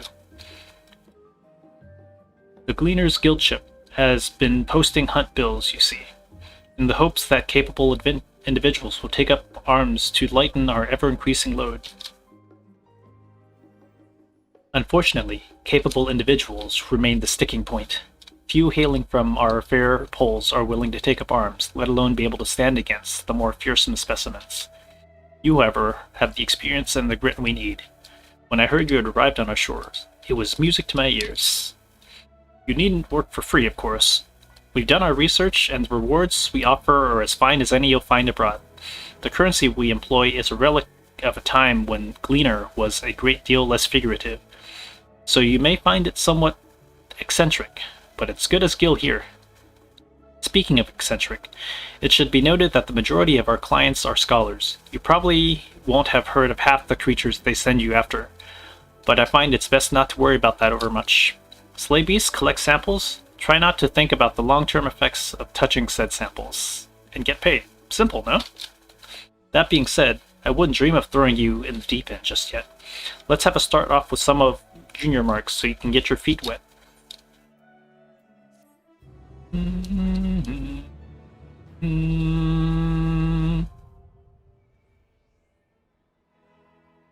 are now permitted to take bills for junior marks from guildship hunt boards in Old Charlian and Razathan.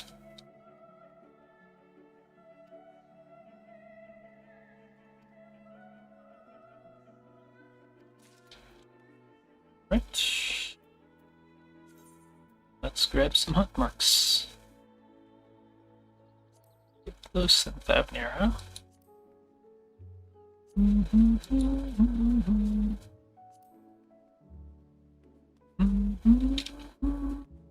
Right here, yep.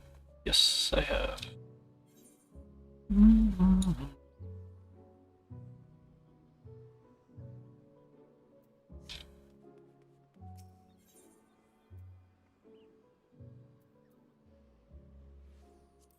Studium is the one that I haven't done to yet. Yeah, I might as well attune to that.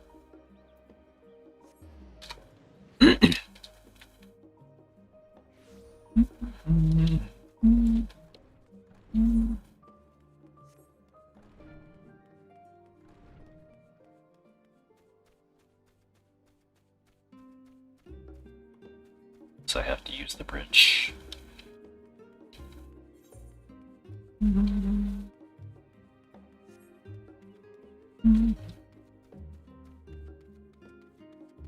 Giorgio.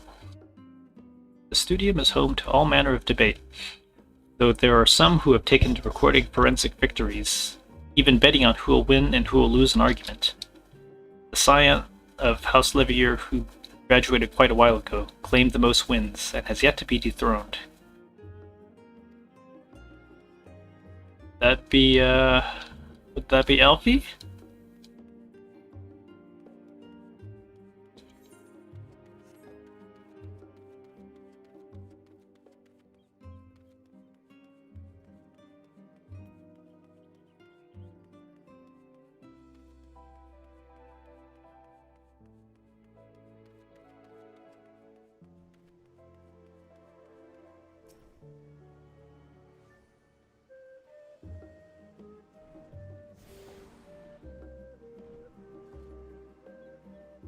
Yourself to all, either he's an old Charlie. Oh, there's no additional one to go to, huh?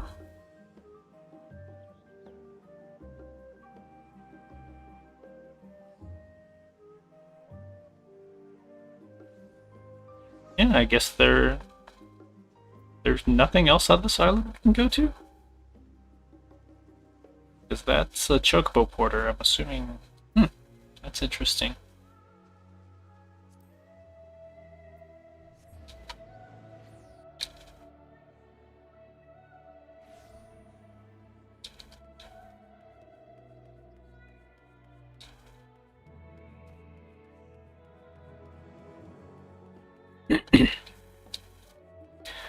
So I guess we'll talking with Brida's parents, huh?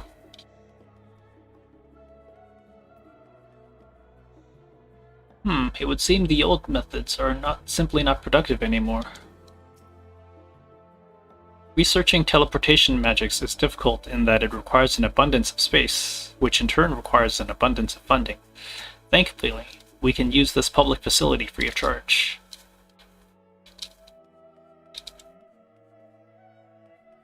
Crystals here. Is that a flower pot of crystals?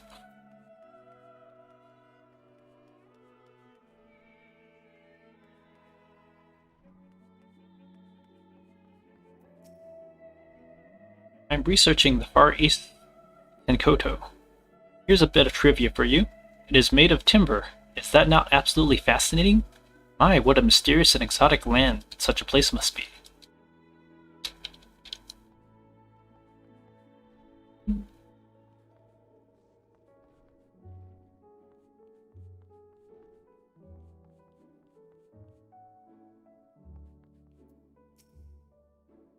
The study of teleportation requires a firm grasp on the fundamentals of ether, so I make it a point to study the papers of those who have come before me.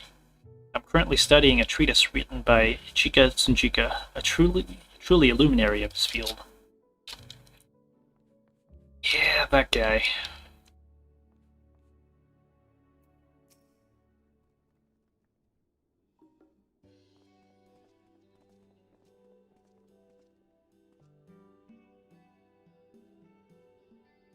Well now, this is a lot of stern faces. Are my library books overdue again?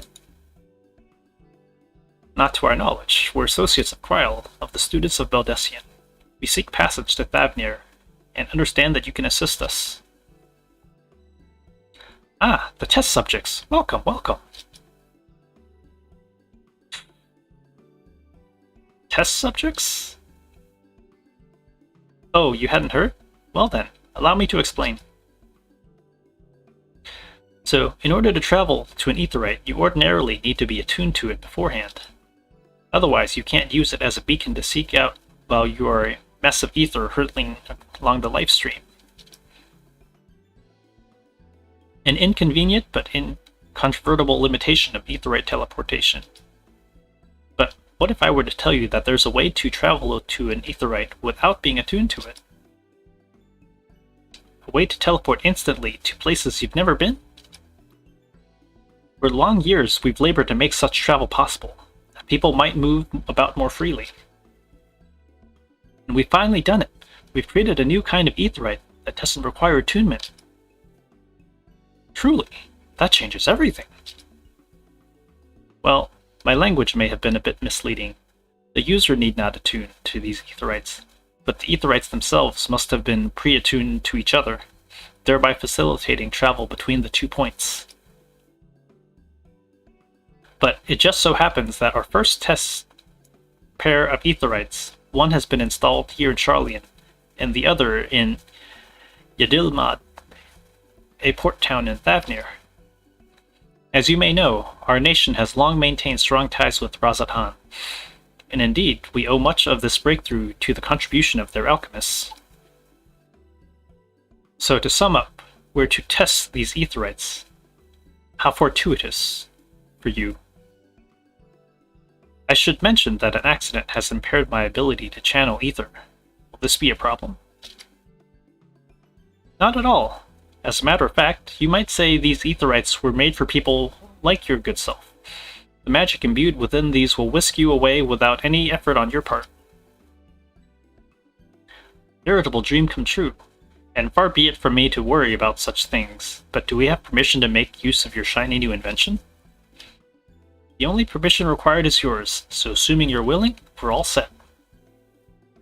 It may come as a surprise, but we actually struggle to find test subjects.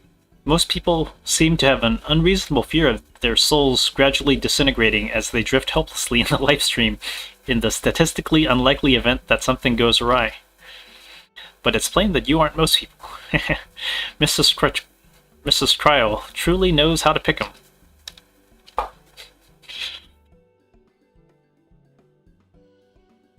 If I may change the subject. Are Master Wolfson and Mistress Bloida not present today? Oh, you didn't hear? They recently resigned their posts. Their expertise was needed elsewhere. A large-scale project helmed by the Forum itself, as I understand, but I am not privy to the details. I see. Any other questions? No? Then let's get going before you change your minds. Please see to your preparations and head outside to the Aetheryte Plaza. I'll be along shortly.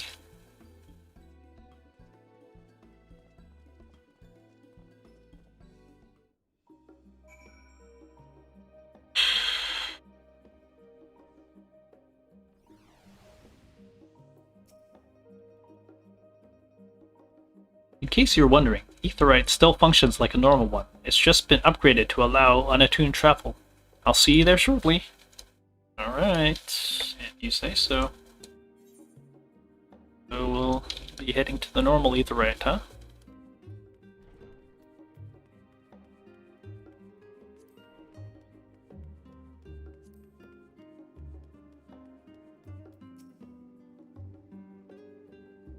The words unsaid yet weigh heavy on my heart. I shall devote mine all to our task in Thavnir. Given my experience with teleportation, I'd be lying if I said I didn't have reservations, but I will trust in Cryle. She'll teleport the tried and trusted way. Good luck. Of course you will. Say related, but before I forget, let me actually throw Surecast on my bar because I somehow never had it on there.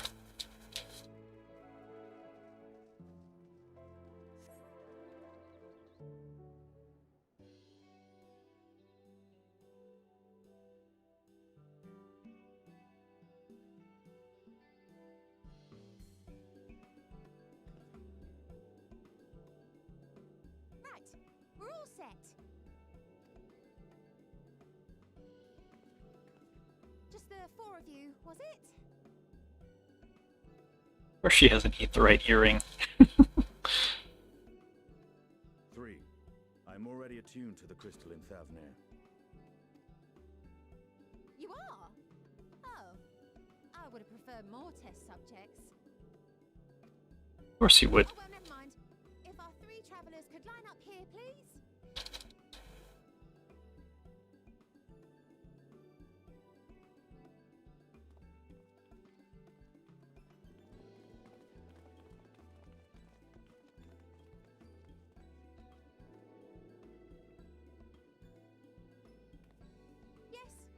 Fine. Take a deep breath, and I'll soon have you soaring through the ether.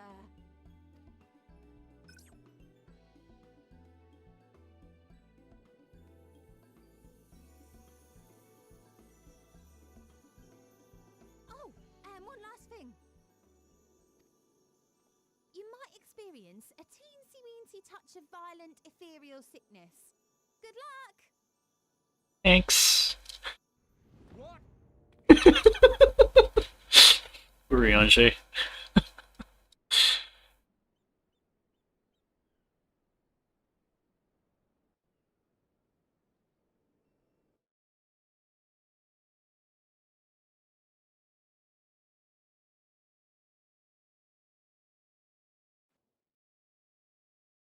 Here we go!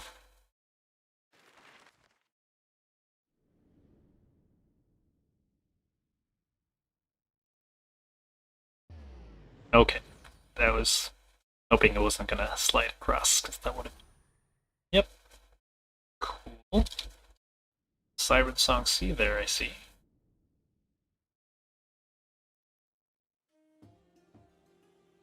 Thavner, home to city-state Rads at Han. Rising from the southeast waters of the Bounty, this Isle of Plenty served as the battleground for a conflict between two peoples. Their cultures bled into one another until a unique amalgamation was distilled from the chaos, in a process not unlike their precious alchemy. Once solidified as a single nation, an adamant stance of neutrality would hold invaders at bay for a time.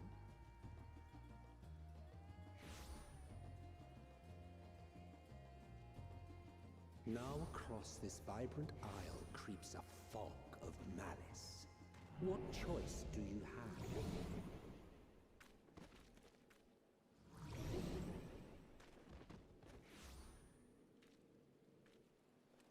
What chance?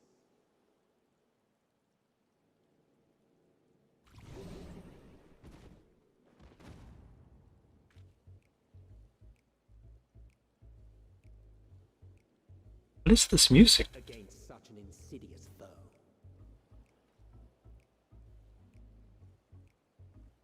What is this? Is this the night theme? Did they just turn night?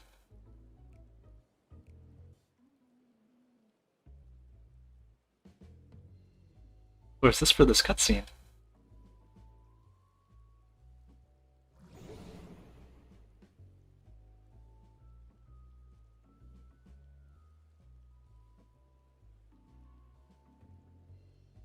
I've seen fairer faces after a bout of bad shellfish.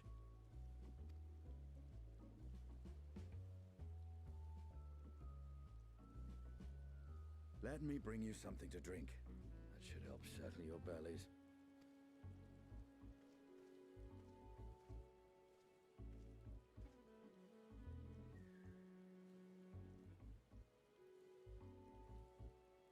There was a note with Kryle's instructions.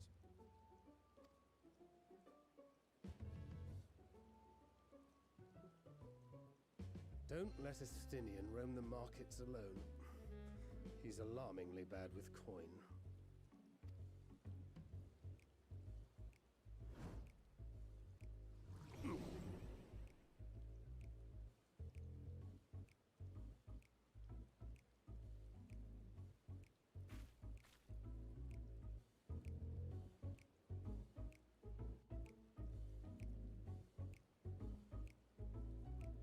Manage to will yourself to your feet, but given your condition, will you be able to reach Estinian in time?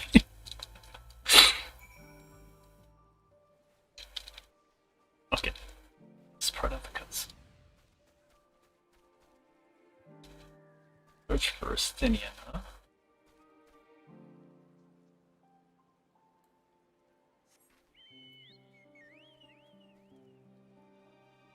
Just gonna take my gorilla.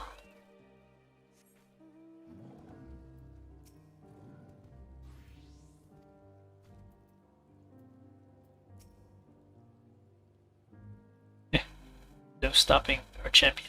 No quickly find Estinian before he.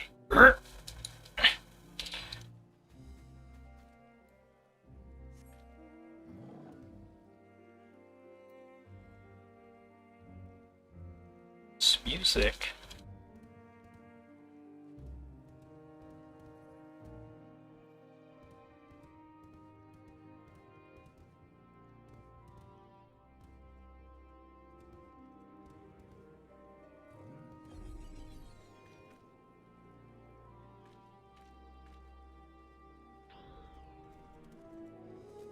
Thickness. Tuned proper.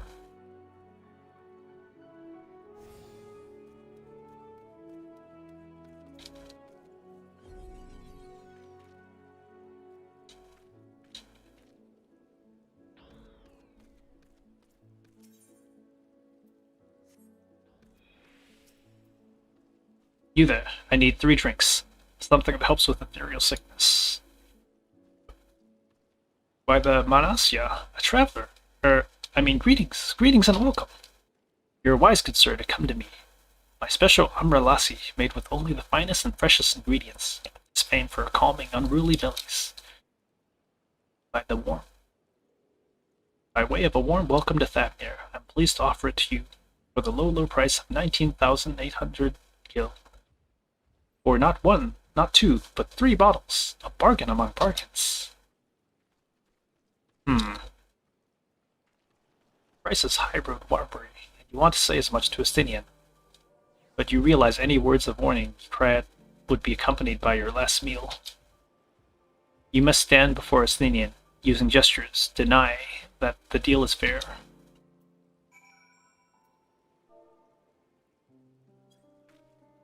Oh. I thought you could barely stand. What do you need to tell me that's so urgent? Wait, I shouldn't buy the lassie? This merchant is swindling me? Ah! Sincerest apologies, sir. But I appear to have my prices confused. It is actually 1,890 gil for the 3 bottles of lassie. That confusion would have been quite costly for both of us. Very well then. Your coin.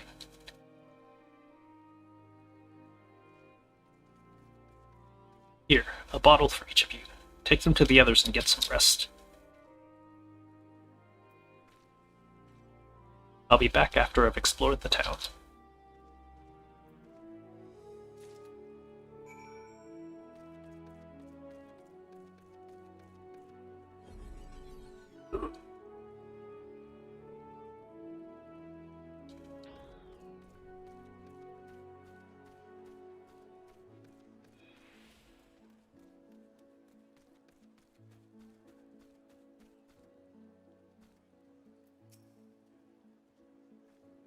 Teensy winchy touch, he says. Not even my hardest night's drinking comes close.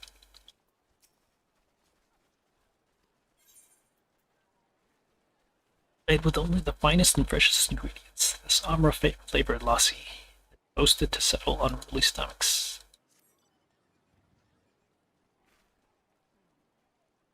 Praise be to the 12. My stomach doth loosen its death grip. My heartfelt thanks to thee and Estinian, to the fine fruits of this land. You were in time. Excellent. You spared us Tataru's wrath. It's just a sword. How much could it cost?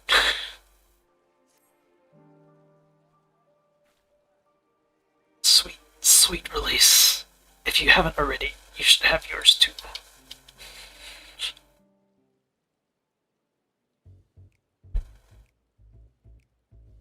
What is this quest music?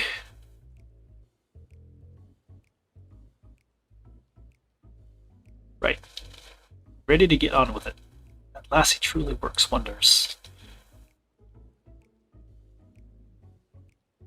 Back on your feet, I see.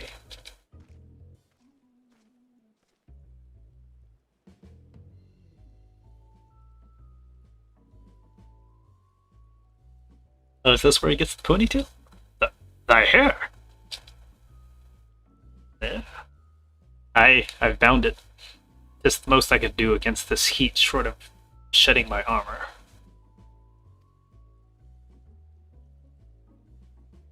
May I ask where you got the cord for it? A local vendor. The man said it was a Thavnarian weave, tough and not easily unraveled. And how much did it cost? 9,400 gil, a steal, I was told. There's nothing fancy, but I've always valued function over form. That's incredible. I dare say not even Alphino can hold a candle to you.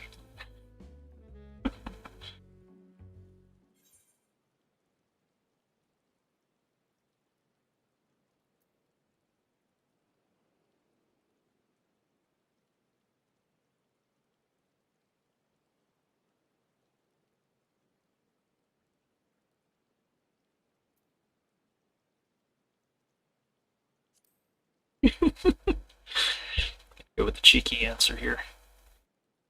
On that subject, I shall refrain from making comment, yet I cannot help but observe that the merchants seem overzealous in their pursuit of profits.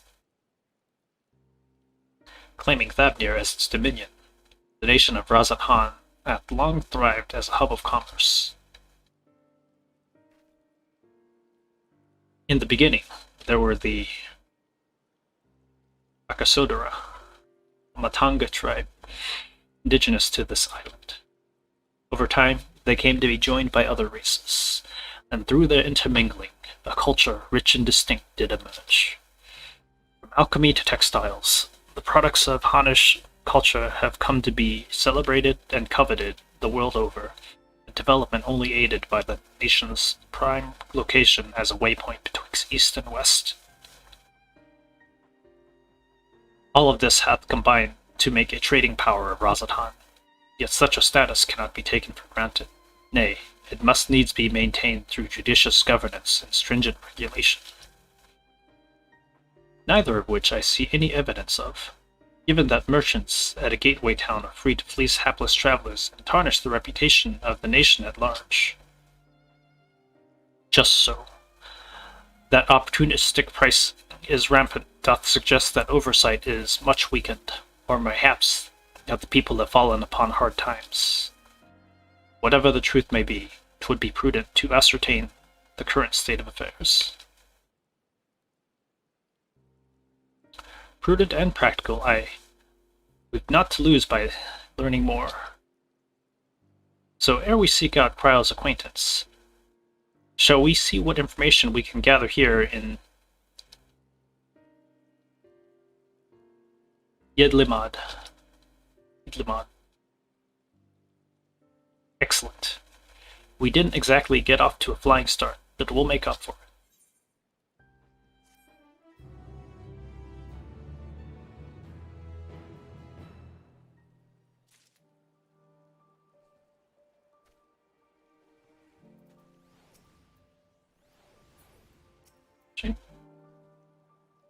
Be thou assured that I am quite recovered.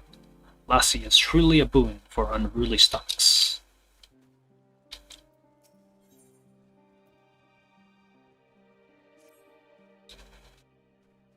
Right.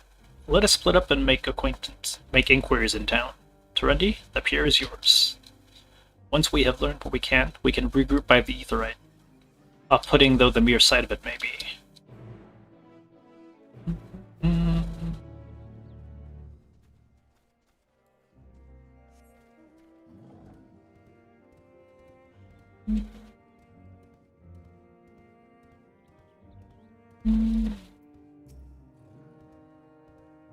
Stone Trader.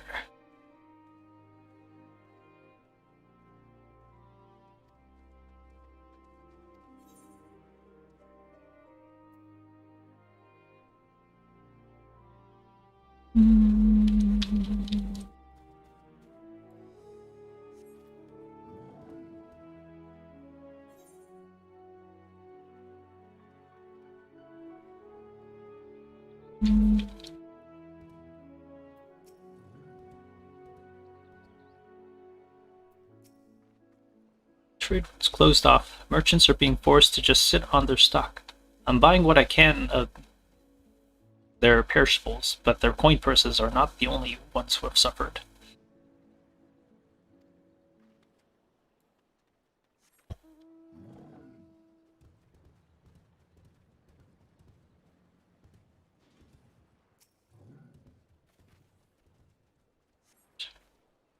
Freight is laden with fruits, but they are on the verge of spoiling, as if they had been left too long.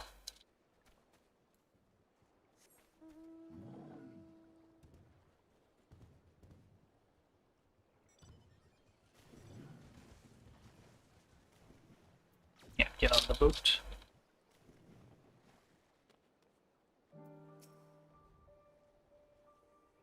Well now, if it isn't a traveler, you're a rare sight in these unsettled times. People have been giving us a wide berth since that accursed tower appeared in Narunair. If it just stood there and loomed ominously, perhaps things would be fine after a fashion. But no, it had to spawn fell fiends as well. We still have our lives, thanks to the Radiant Host, but business is as good as dead. What'll become of us, only the gods know.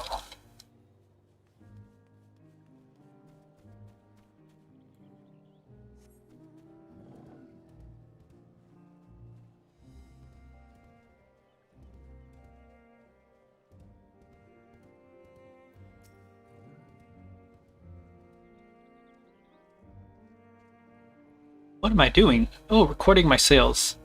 Still do it daily out of habit, though I don't know why I bother. Hardly sell anything these days. Business has never been this terrible, but I suppose things could be even worse. I could have a consortium to keep afloat, after all, like Khazal. I don't envy his position. Better to be alone with my little operation, I've come to realize. You're a traveler by the looks of you. If you have a moment, perhaps you could pay Khazal a visit. He'd be glad for tidings from abroad. Like as not, you'll find him in the Salt's wind sails, the harbor guild bearing across the water from here.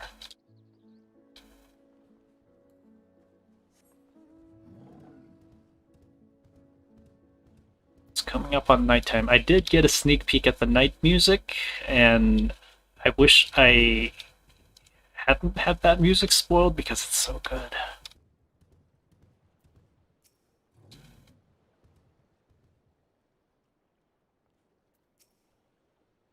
Not many visit here from other shores anymore. Even Alnair has seen few merchant ships in its dock, and has felt the loss of coin that bring the most keenly.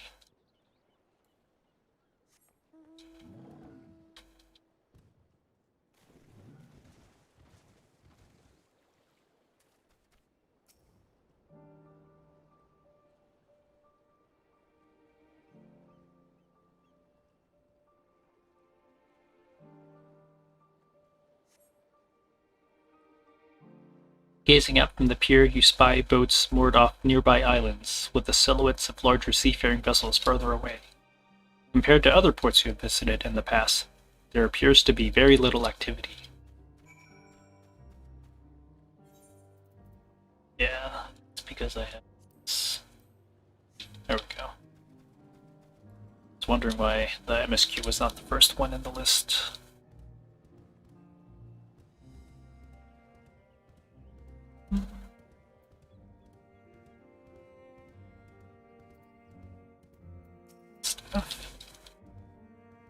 And what do you expect me to do?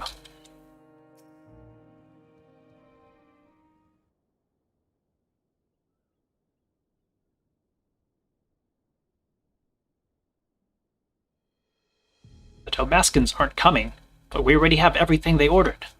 What are we supposed to do with it? I don't know, but yelling at me isn't going to help. All I know is that their plans have changed, and that's that. Look, you must have known this might happen. The Empire is at war with itself, and the provinces are in chaos. Then there's the tower sitting on our doorway, spitting out monstrosities. The city has its defenses, but we've been afforded no protection out here. We can't blame foreigners for not wanting to take the risk. Gah! But this will be an enormous loss. Alright. Forget about the Dalbaskins. Surely some ships are still coming. We have fresh produce, handcrafts, and medicines. All the perennial Hainish favorites. Our consortium works closely with merchants and artisans to supply only the finest wares. Quality is guaranteed. I know all these things, Khazal. I do. Which is why I regret to say I have nothing for you. All voyages have been cancelled or indefinitely postponed. And you are? Wait, you're a foreigner, aren't you not? A merchant? Please tell me you're a merchant. I see. That's a shame. I'm sorry, but we're discussing important matters. If you need something, please talk to one of the others. Excuse me? Oh. My name is Matsya, and I'm here to see Khazal.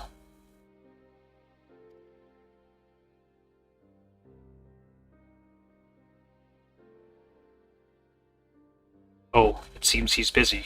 I'll come back later, then.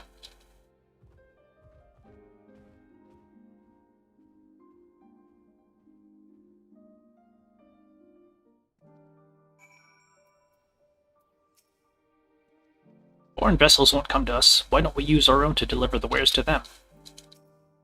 It's not so simple, Khazal. And besides, everyone is on the same boat. Everyone.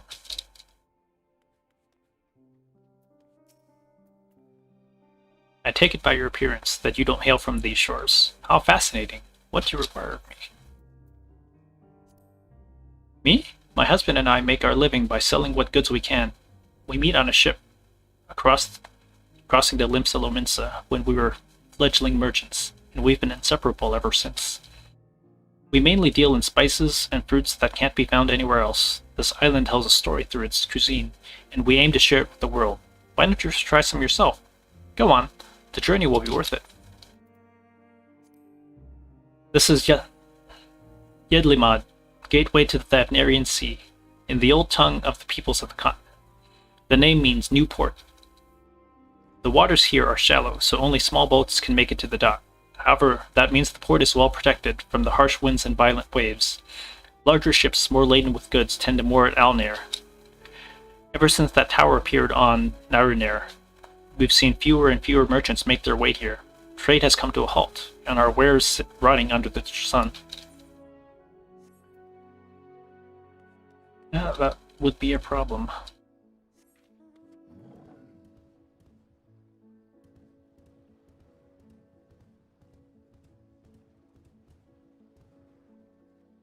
It must have been Thavnir proper outside the city that has that amazing night theme.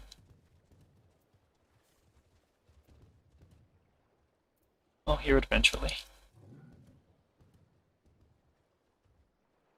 Yes? Can I help you? Ah, I remember seeing you back at the guild. You wanted to speak with Kazal too, did you? I am Matsya, a fisherman of Akyali, a nearby village. I sell my catch to Kazal, who offers it to foreign merchants, but he hasn't bought any for a while now. When I heard that the consortium has been struggling, I became worried and decided to come see him. Just as soon as he's free anyway. He's a hard-working man, and I dare not disturb him.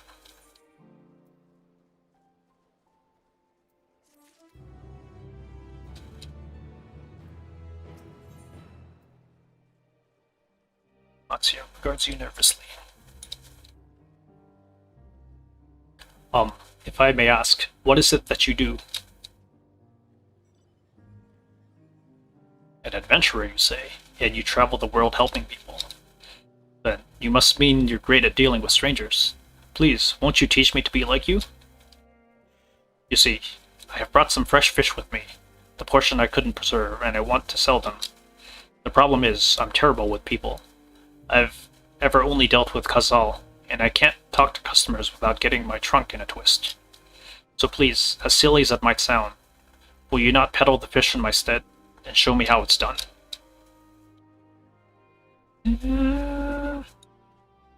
If you're willing, please let me know, and we can begin at once. The events to follow cannot be skipped. You may wish to cancel any pending duty finder registrations.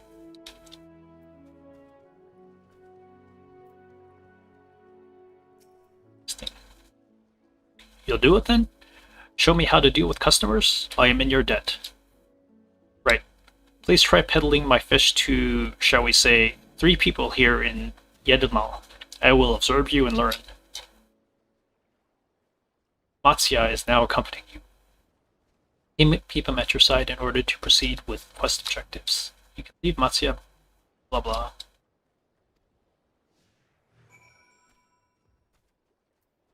What do you have to say? To travel to unfamiliar places and speak with unfamiliar peoples. Your conversation skills must be astounding.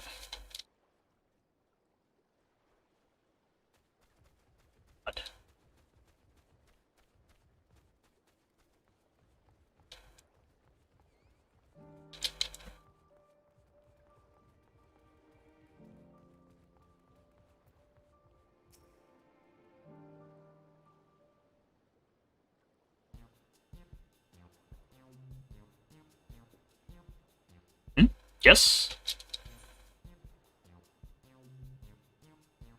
Fish, I've got fish here. Fresh fish, straight from the sea's bosom to your mouth. Greetings, friend. How fare you of late? Greetings to you, too. I suppose I'm well enough, given the circumstance. Things have settled down somewhat, but it was utter chaos when the tower first appeared. Everyone grabbing whatever they could, trampling over each other to get to the city. Many remain there now, but I could not stay away. I had to come back to continue my life, such as it is. Whether or not it was the right choice, only time will tell.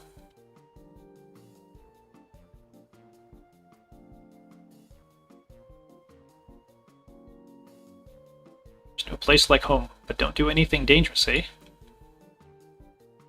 Oh, trust me, I don't. I make sure to keep well clear of the tower. When more monsters emerge from it, I heed the Radiant Host's instructions. I hope they deal with it soon, so we can get back to our normal lives. To the days when you could earn as much as you gave, and tuck into a meal satisfied that you did good work.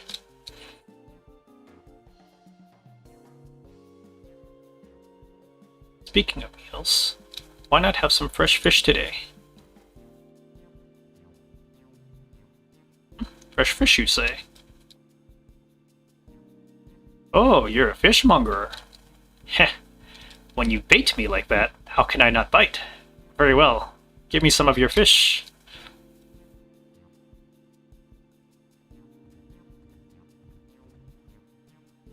Thank you for your custom. The catch of the day is shallow cod, delectable stewed in coconut milk or baked with a sprinkle of salt. Doo-doo-doo.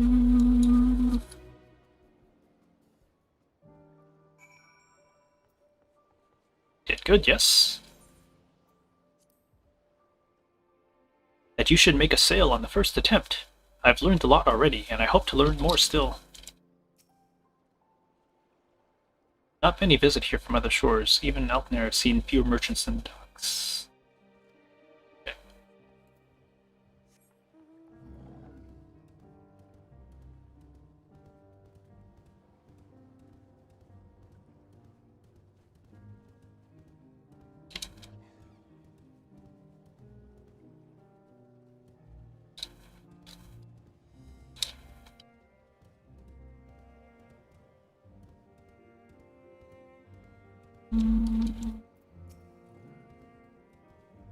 Oops.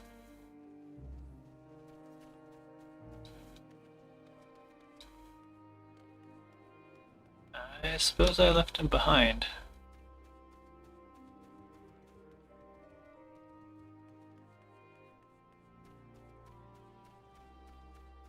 There he is.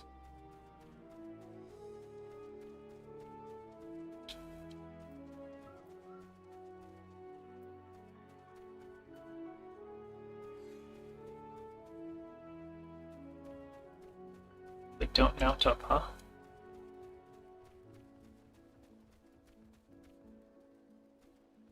Swap.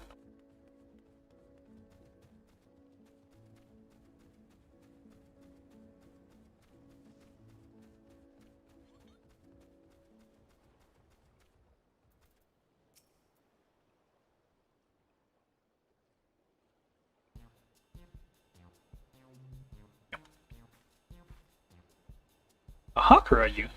Do you sell fruit by chance? If so, I want to buy some amra. Let's say a dozen. They don't need to be export quality.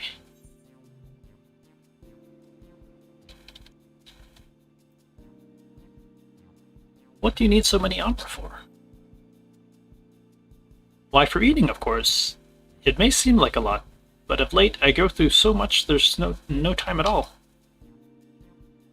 I'm a stock taker by trade, but with no vessels coming these days, the wares are beginning to pile up. By the same token, nothing is coming from overseas, but not a day goes by that someone doesn't come asking when the next shipment is arriving for this and that, and this. All of it wears me down, and I find myself feeling constantly hungry. I know how you feel. Thank you. Pity you don't sell fruit, but I enjoyed our little chat. It took my mind off the troubles for a moment.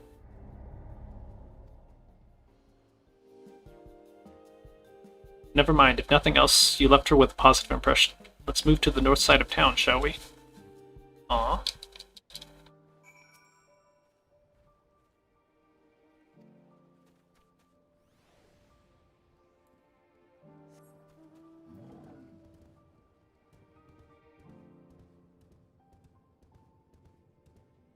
Guess you don't get to try again, huh? get one shot.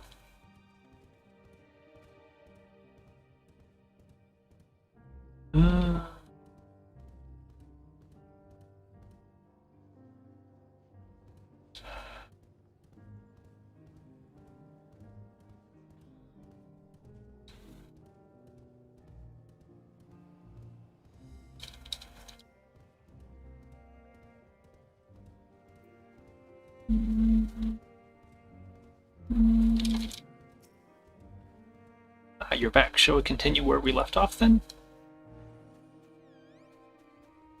Yes, we can walk.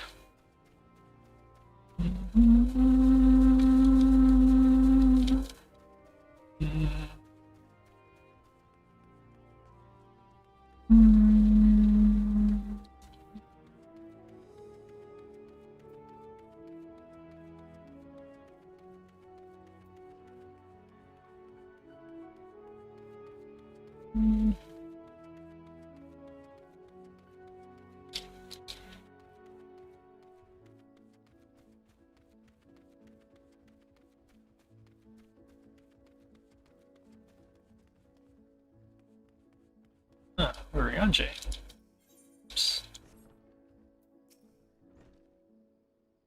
It's a storehouse like any other at first glance, yet in contrast to its scale, there's a distinct lack of activity.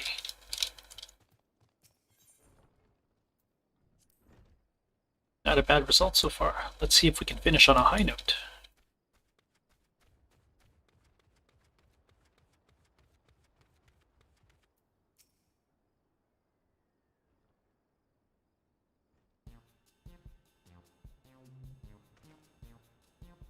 What is it, if you don't mind? I'm rather busy. Oh god, it's my stomach. Ugh. Ether sickness? No, nothing so unusual. I hurry to get back to work. I just ate a little too quickly.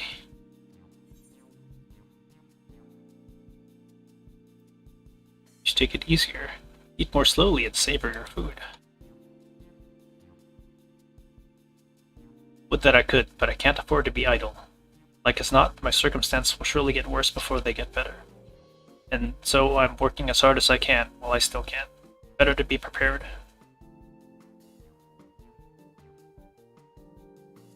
How do you intend to prepare? By stockpiling supplies. For that, I need to earn coins so I can buy food, medicine, what have you.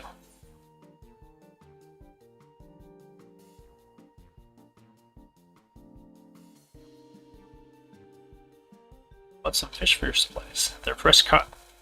Ah, well, fish wouldn't be bad, but I don't want to go through the hassle of preserving them myself. I'd rather buy stuff that's ready to store. And so I'm afraid I'll have to pass on your fish. Now if you excuse me, I must be getting back to work.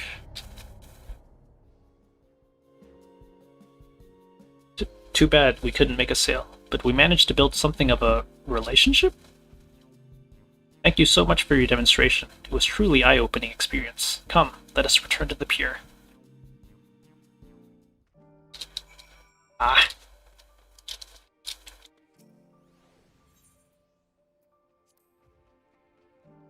Come, let us return to your pier. I wish to thank you for your kind help.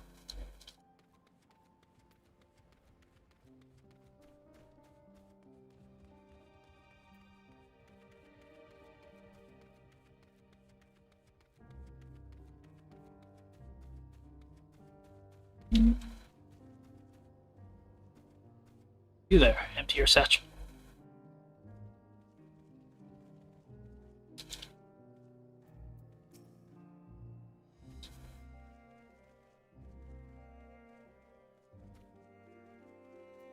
Why can't I help this dude?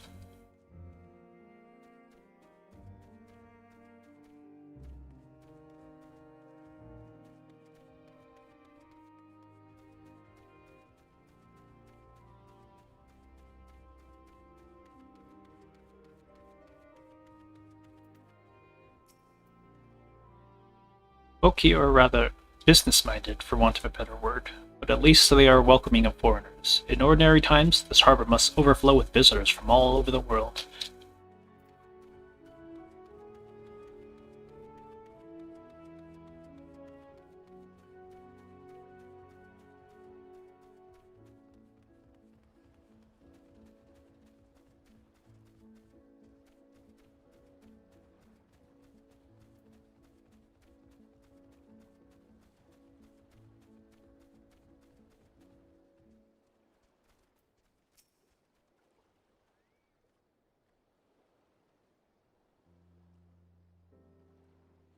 Thank you so much for showing me how to talk to customers.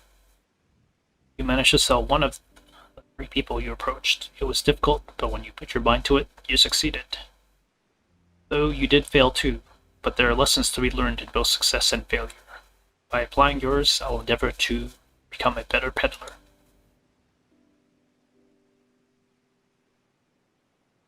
Still, there's only so much I can do alone. I hope that things will return to normal for Kazal soon.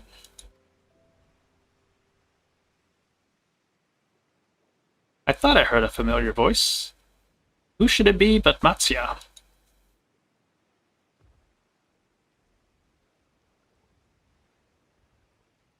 Zal, have you finished your business with the guild?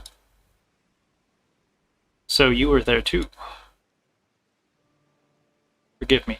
Try as I might, I can't find any buyers.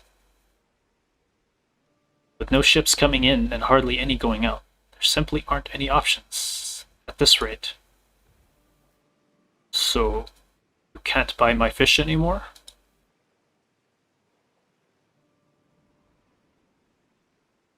Sorry, Matsya. I truly am, but for now you must peddle your own goods. But by myself, I can't.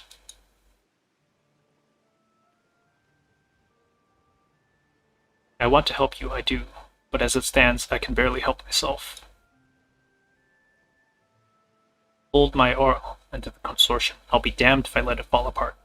I have friends and family depending on me, and I won't fail them. The sisters as my witness. That's all.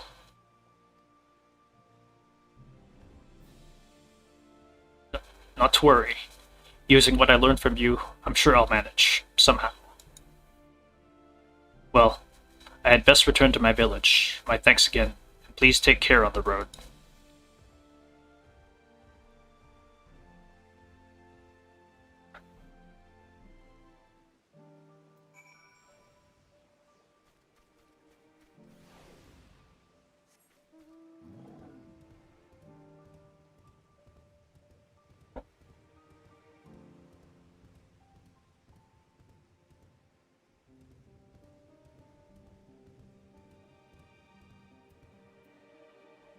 I almost thought that was Serene for a second. I was like, wait, what? There you are. Gotten over the ether sickness, have you? Mayhap owing to the island's small size, the tower impact upon the people live doth appear more pronounced than here than in Eorzea. See, you've been busy. Managed to learn a tidbit or two, I trust.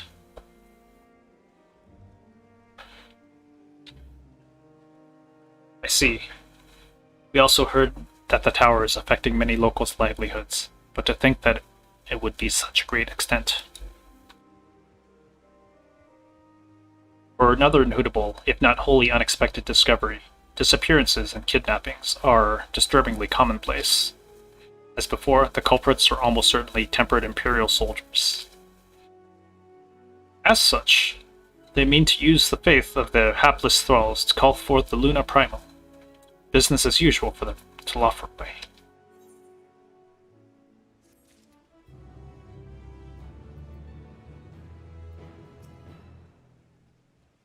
Helping a struggling fisherman you only met to peddle his catch. Yes, you would do something like that.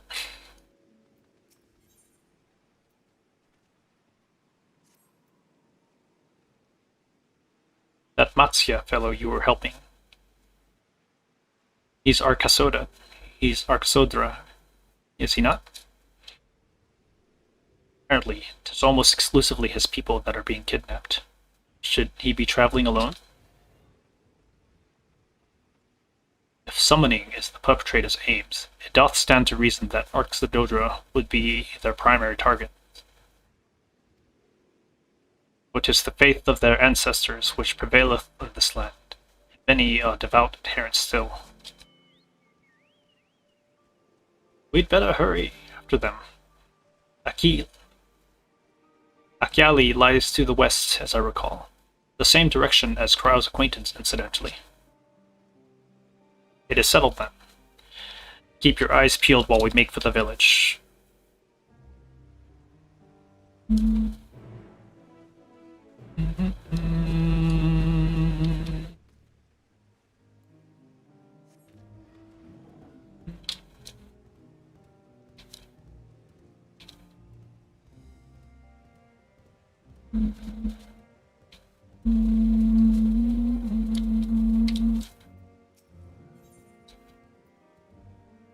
Oh, stepchild.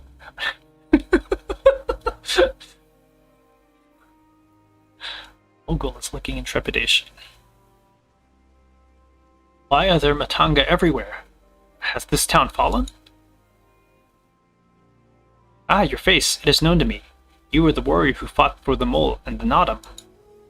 I am Ogul of Katan. It was your bravery and skill which inspired me to embark upon my own hero's journey. And yet, now I have foolishly blundered into a den of Matanga. Why did these others walk without fear? Do they not care if they are slaughtered?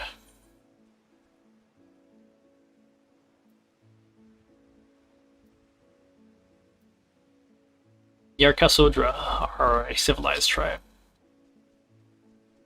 I do not doubt your word, but grandmother would always warn me. If you encounter a Matanga, you turn tail and flee as fast as you can. Your tales were awful and bloody, so now the very sight of them, the terror rises unbidden. No, I cannot stay here. I must earn coin to buy passage from this nightmare island as soon as possible. I beg of you, stay at my side for a time, just until I meet with this Kankana person the sailors told me about. She is said to have work that pays a fair wage, so I shall see what she has for me.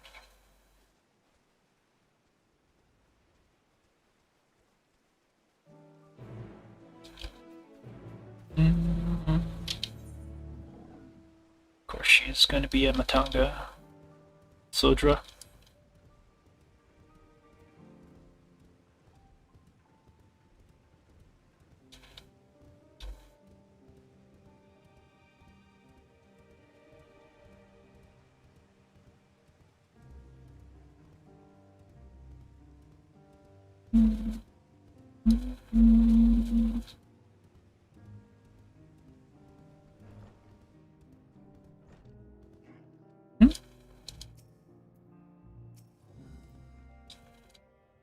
Why is that young lady trembling so?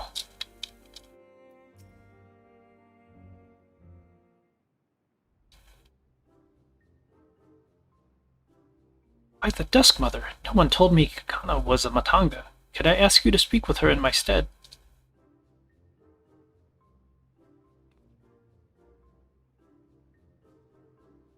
Welcome to the Yedmad, Reveler. I am Kakana, and it is my job to assign the right work to the right workers. Might I have your name?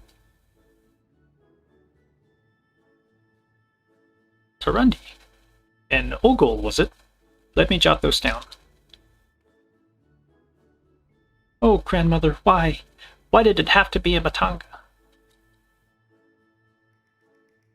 Is your companion quite all right?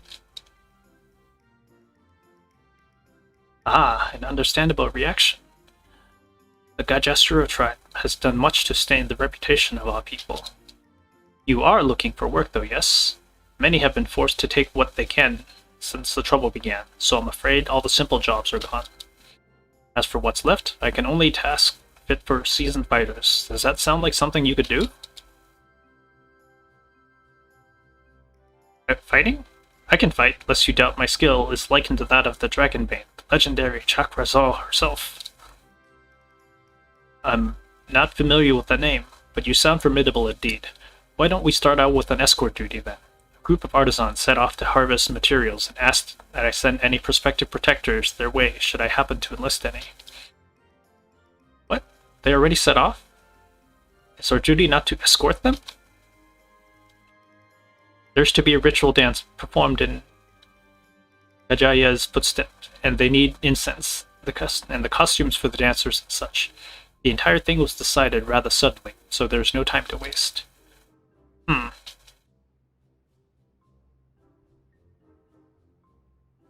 And, these artisans you speak of, do they also include Matanga in their number? It was an Arcosodra who submitted the request. I hope that wouldn't be a problem. Oh, not at all. I look forward to fainting at the feet of my most feared enemy. Terendi, I cannot do this alone. Please lend me the strength of the victor of the Nodum, and half the reward of this task shall be yours. The artisans didn't plan to venture far. Leave the Yidimad to the west, and you should soon come across your employer. Then that is where we shall meet. You will find me there, yes?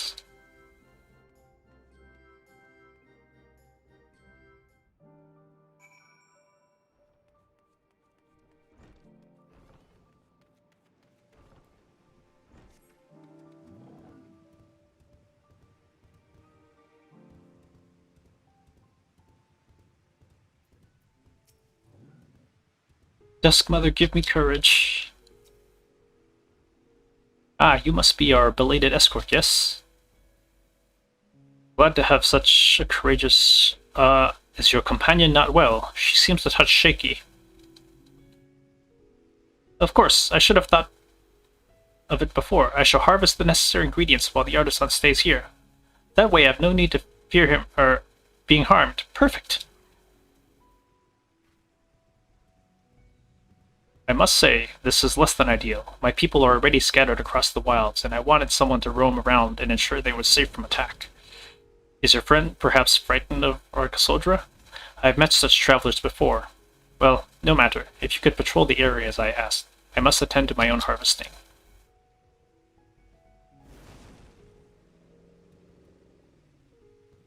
Mogul has run off into the wilds alone. Keep an eye out for her as you continue your patrol.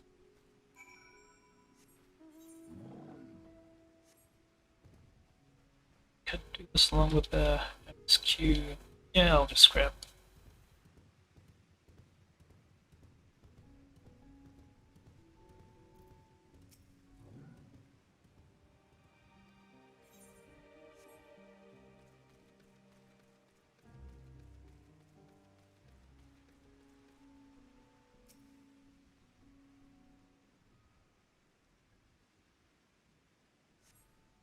Do not see Matsuya nearby, but the elevated ground above may provide a better vantage point.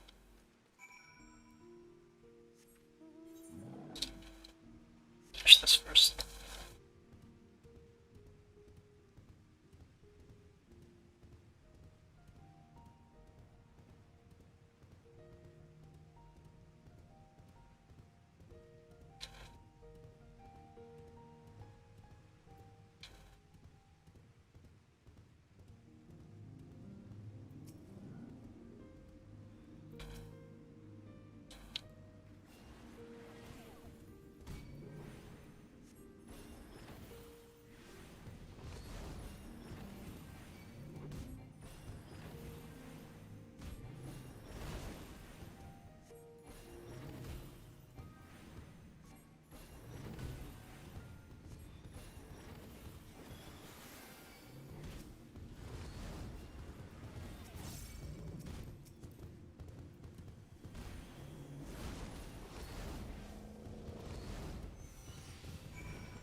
Plus, Funk's bone-crushing feat.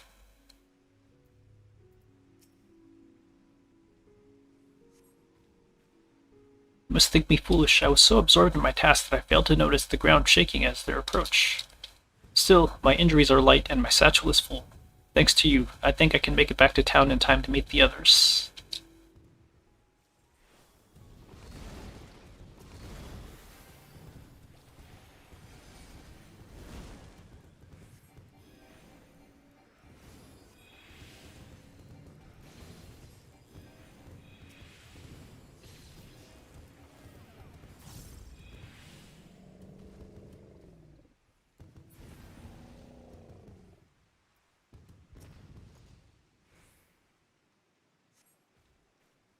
Think me foolish, I was so absorbed in my test.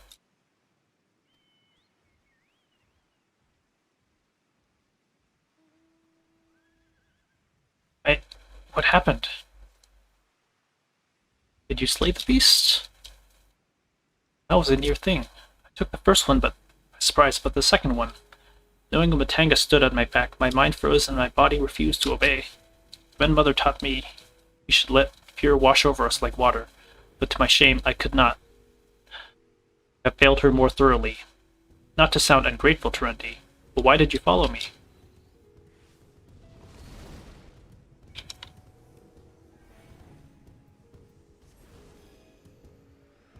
This is bad design, surprisingly.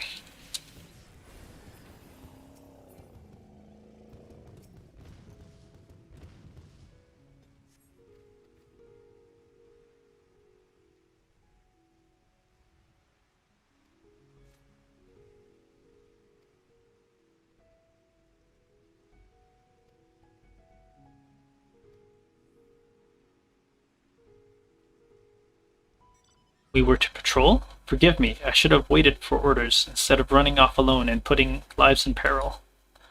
Come. We should return to our employer. I want to be sure that the wounded man reached safely.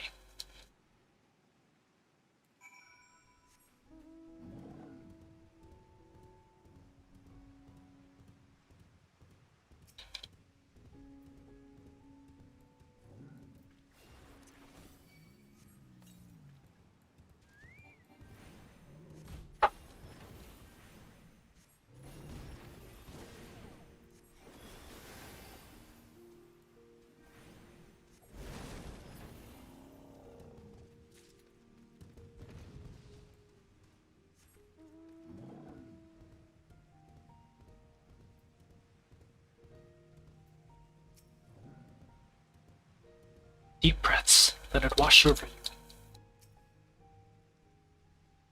My colleague told me of his rescue, although we had hoped for an escort from the start. Imagine if you hadn't come. I sent him and the others back to our workshop, so consider your duty with us complete. You have my thanks. As for your payment, that you can collect from Kankana.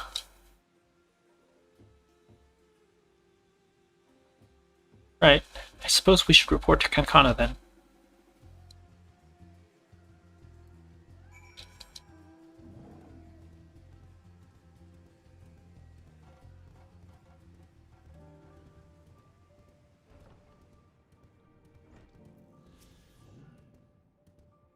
Ah, there you are. Your employer expressed satisfaction with your work, so congratulations on a well done. As a response to the recent chaos, the upcoming ritual was hastily planned, to say the least. As a consequence, the artisans had been hard-pressed to make everything ready. But when times are hard, the people of Thavnir rely on such traditions to renew their faith and bolster their hearts with the teaching of the divine. The death of an artisan would have thrown the whole thing into disarray, and thus your rescue was timely indeed. Please accept your payment, half each as agreed upon. Are you interested in further work? I may have something for you, if so.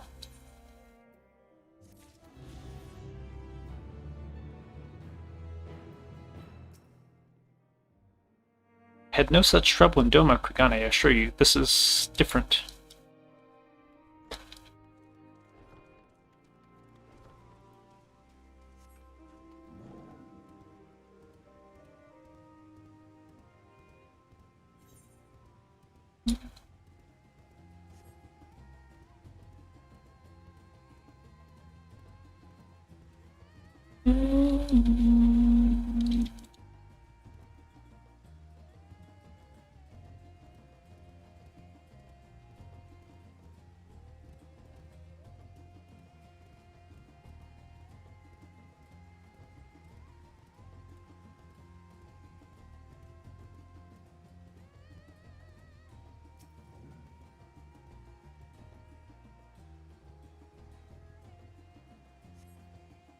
You do not see Matsuya from here either. No, leave me alone. Help! Someone, help! Matsuya's voice, and it came from the north.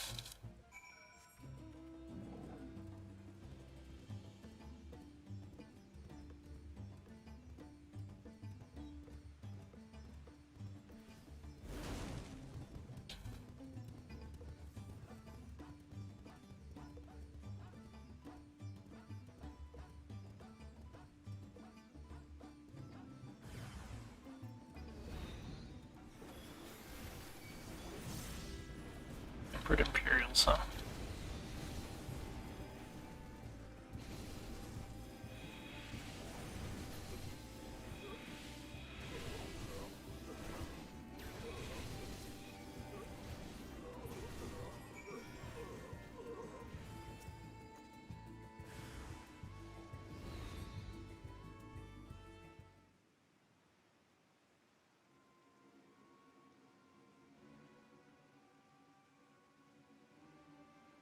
Huh?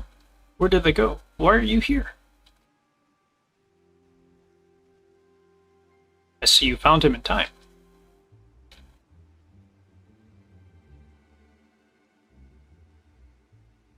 You and your friends came to look for me? I don't know how to thank you. On my way home, I took a moment to stop and rest, think about what to do, about, well, everything. And then those men came. Kidnappers. We'd heard that Arxidodra have been targeted. Surely you have as well. Perhaps it's best if you took refuge in the city. We'd consider it. Me and the others, but fishing is all we know. The ocean is all we have. I see. That's your decision to make, but you should take care not to travel alone.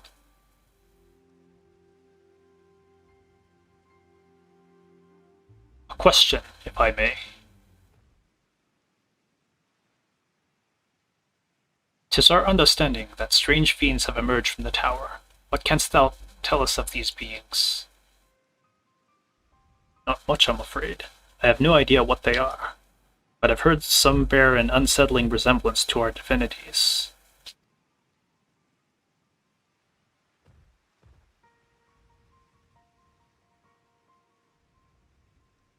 For that reason, some have taken to calling the tower Zot. House of Divinities in the old tongue, it means.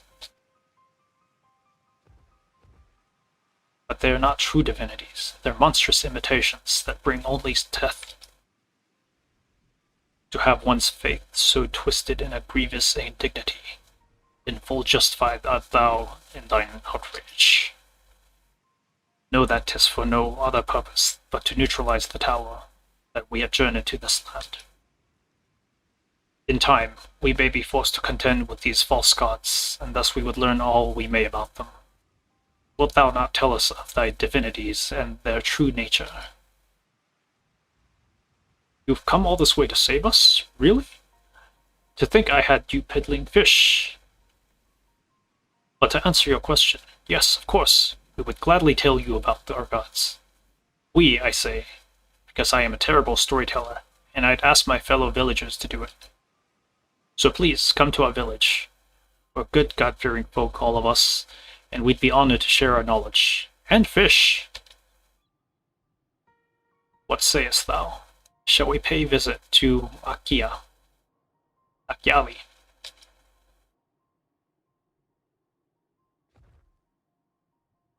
Wonderful. Just follow the road west and down the hill. You can't miss it.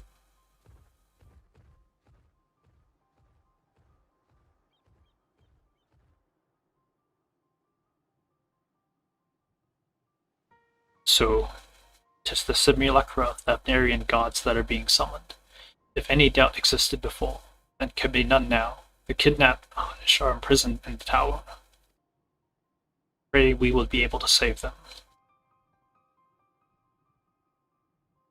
Though indeed, saving them will mean confronting their false gods. Like as not, as you said, we do well to study their religious traditions. To Akyali.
Familiar though I am with the myths and legend of this island, to hear them spoken by heirs to this storied heritage giveth them new life.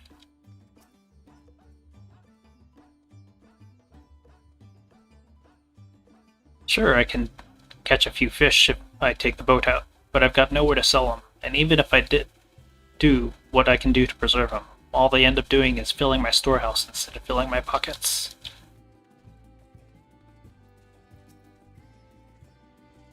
Welcome to Akyali, my friend. The name means white beach, and there isn't much here save that. Please, make yourself at home. Your companions have already begun talking to everyone. Feel free to show yourself around and do the same. Any one of us can tell you about our gods, but you could do worse than to start with Kanga and old Hasveda. They're free at the moment as it happens.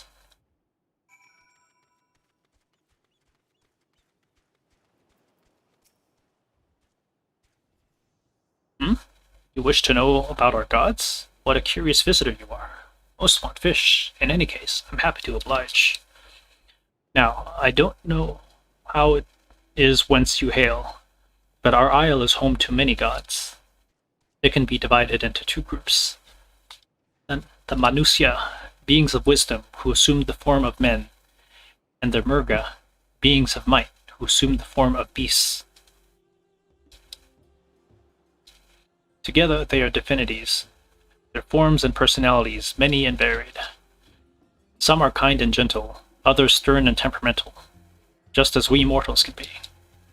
All are possessed of great insight and experience, and by heeding their teachings, we strive to be better people and live better lives.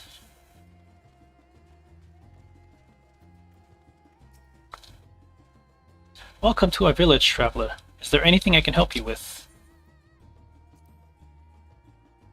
I am a fisher, a good one at that.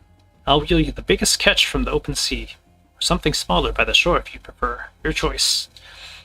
Now, if only I were as skilled with a rudder as I am with a net. Some days I find myself so far from shore that I miss morning rush to the bazaar. This is the fishing village of Akyali. You can think of it as the fisherman's Yedlimad, which is perhaps not such a helpful analogy to foreigners. Of course, we've had few merchants coming to either port since that horrible tower appeared, not to mention the kidnappings.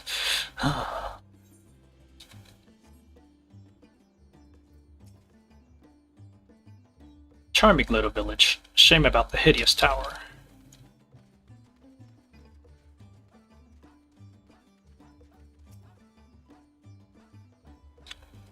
Mark you that platform out on the water. Some manner of shrine, perhaps.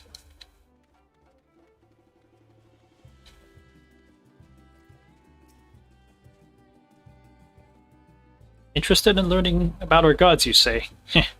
That's what I like to hear. Prick up your ears then and listen. In ancient times, the Manusya and the Murga, deities who looked like men and beasts respectively, were locked in conflict.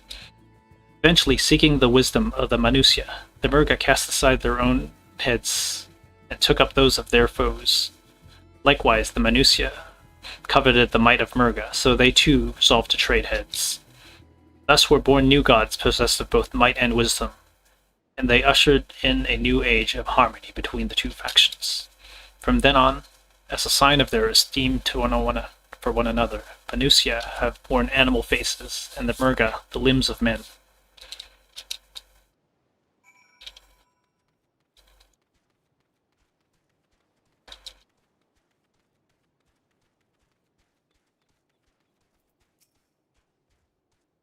There you are. Learned a thing or two about our gods, I trust.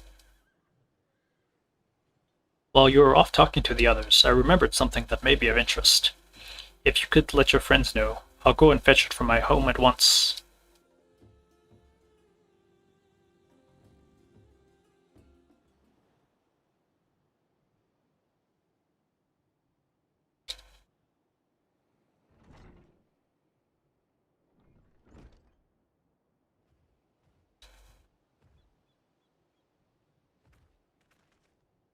Apologies for the wait. I wish to show you this hanging scroll which depicts 3 of our most revered deities. By all means, we should like to see it.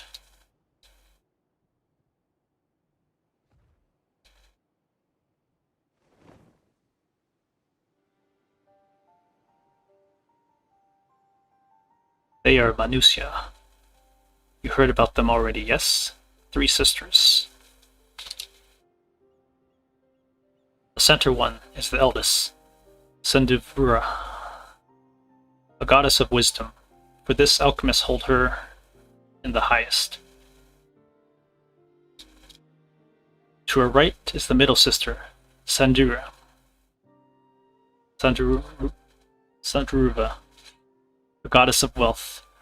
She counts many traders among her followers. And on the left is Mindusra, the youngest sibling. She presides over her crafts and is so beloved by the weavers. Although each is worshipped for different reasons, the sisters are usually portrayed together in their works, which people keep in their homes for good fortune.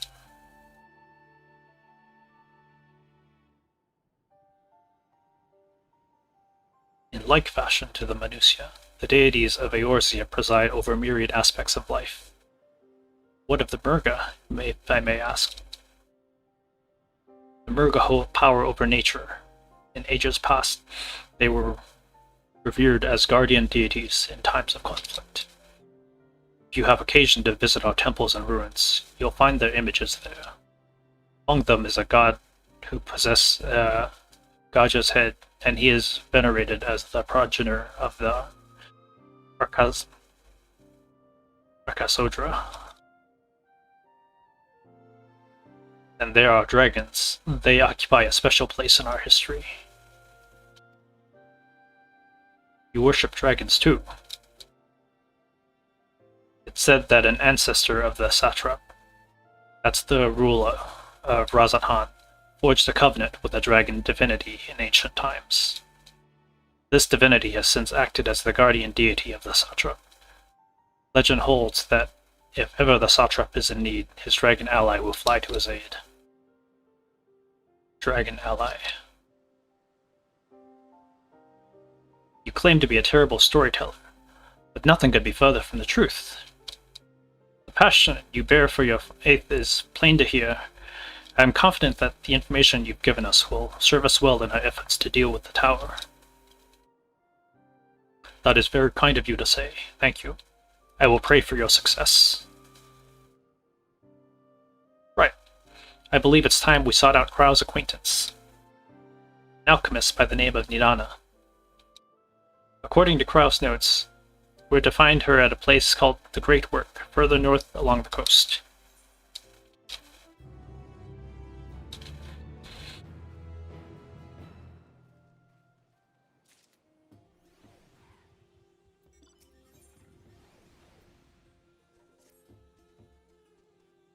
Did you say you're going to see Nidana? Oh, how I envy you. She's brilliant and beautiful, kind and understanding. And did I say she's beautiful? I could stare at her dainty ears and adorable tusks all day. And those eyes, when you meet her, take care you don't drown in them.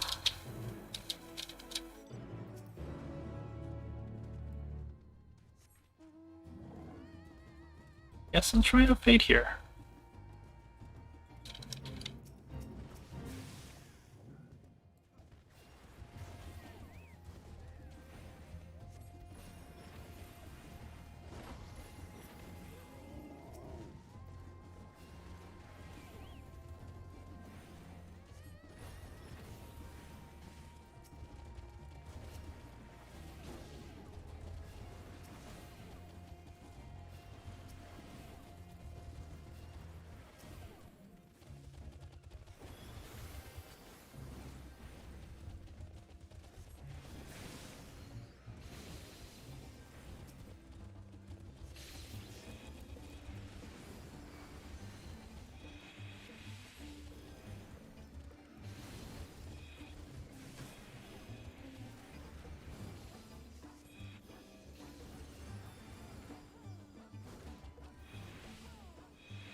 I'm the walrus.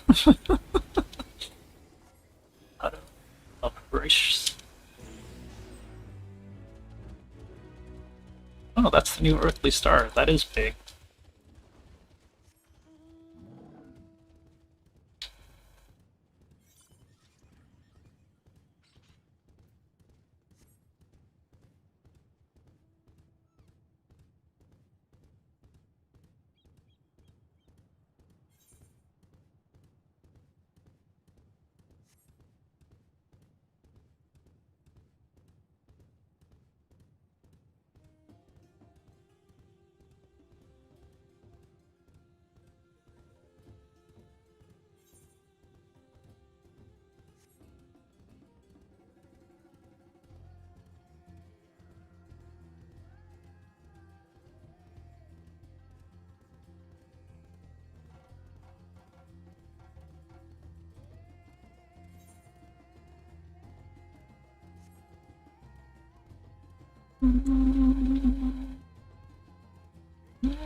Oh.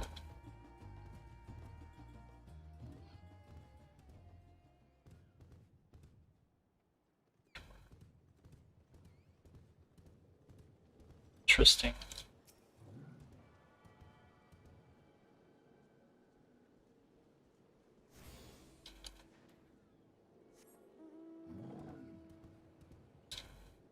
This place is cool.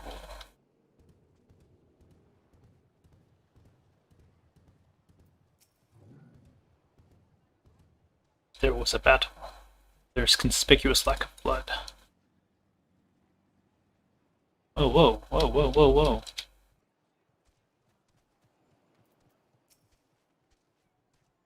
Such manner did we find them. What could have befallen these people? What in the world?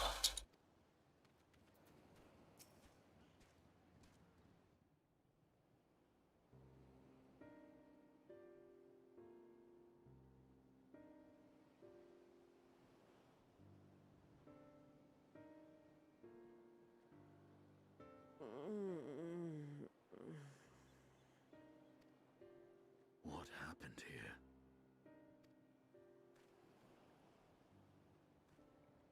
Their dress marks them as alchemists. I see no evidence of injury or poison. Thinkest thou they but slumber? I believe so. Whether it is by choice is another question entirely. Oh, we have guests. You must excuse the poor welcome. Long days and longer nights have taken their toll, as you can see.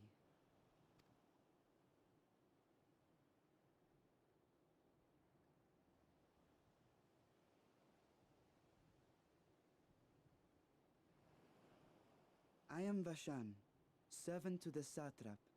My task was, in fact, to wake these good men and women, if you will allow.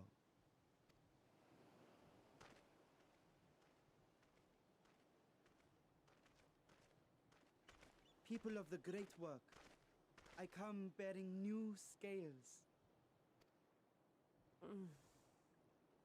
Scales? We have new scales?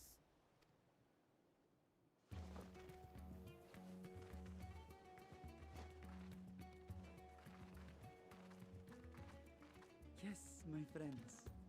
Gather round. I have them right here.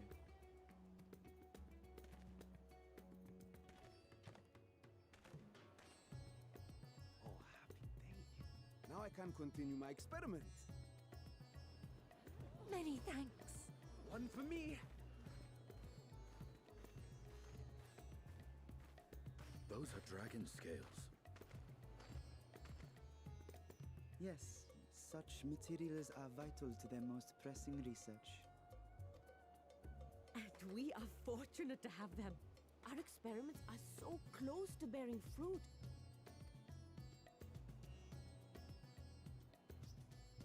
Soon we will have a talisman capable of nullifying the etheric emissions from that accursed tower.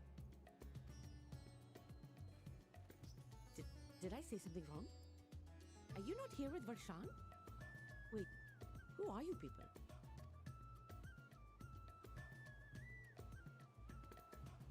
Of course! You're the one Kryl sent. The warrior of light we've been waiting for. Oh, this is a day of celebration. Praise be to Cinderova! The winds have shifted. I feel it. The end to our toil is near. I feel it too. My head hasn't been this clear in days. Tell me, how did you acquire those scales? Curious that it concerns you so. But worry not. They were freely given by the dragon with whom our satrap has forged a lawful pact.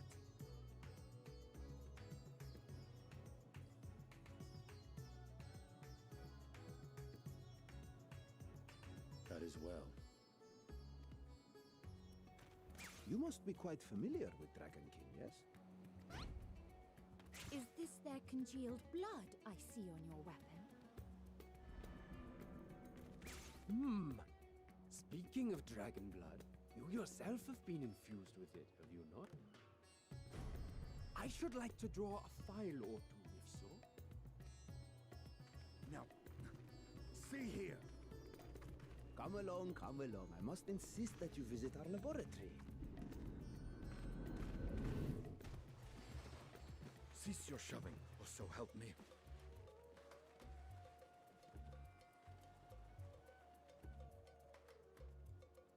Oh dear, your poor companion. What with the new scales and your timely arrival, my colleagues are a little giddy with excitement. No harm will come to him, I promise. Meanwhile, shall we find a quiet place to talk? As you I'll just leave him be. I am Nidana, the alchemist who sent the request to your mistress Kryl. We have workshops across the nation collaborating on this research project. But it is here, at the Great Work, where I collate our results. Come with me, all of you, and I can explain the crux of the situation.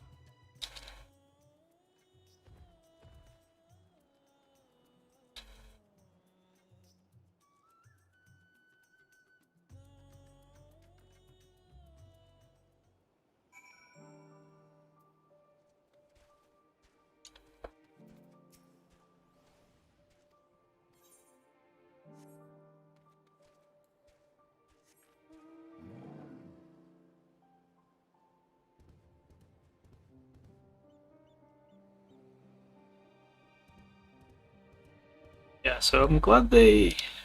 So they either got...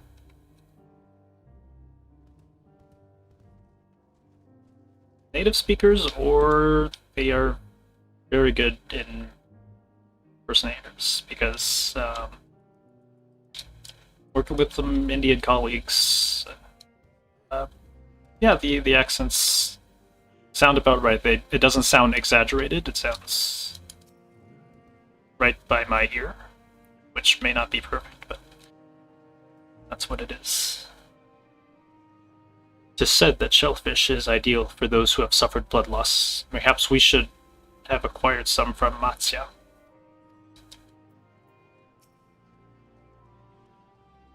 Oh, for the days when I enjoyed such fervent adoration, but on this occasion I am glad to entrust the burden of popularity to Estinian.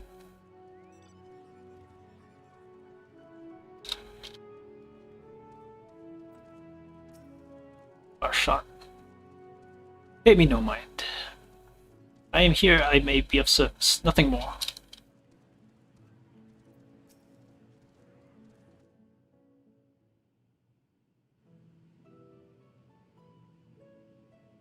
Allow me to thank you for answering our call. Many towers have appeared above the world, around the world. We are grateful that you would assist us with ours. Though Krell herself is tied up with another investigation, Trendy is an eminently capable substitute, and we will spare no effort to aid you. So, if I understand correctly, you seek to make talismans that can nullify etheric emissions.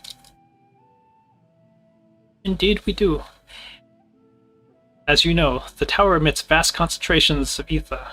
One cannot go anywhere near it without being tempered. As such, we can only study the tower from afar, and are powerless to deal with it in any consequential way. In order to strike back, the satrap bade us alchemists create enchanted talismans.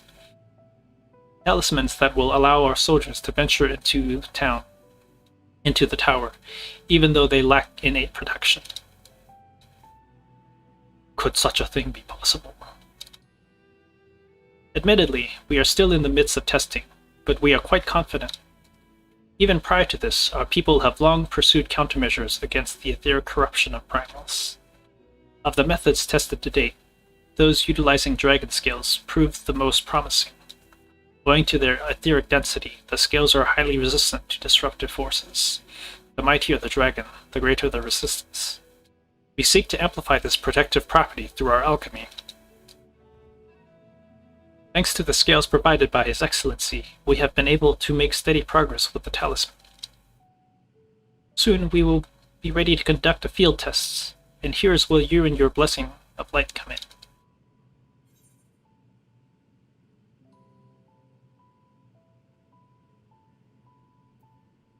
Exactly is it that you need me to do?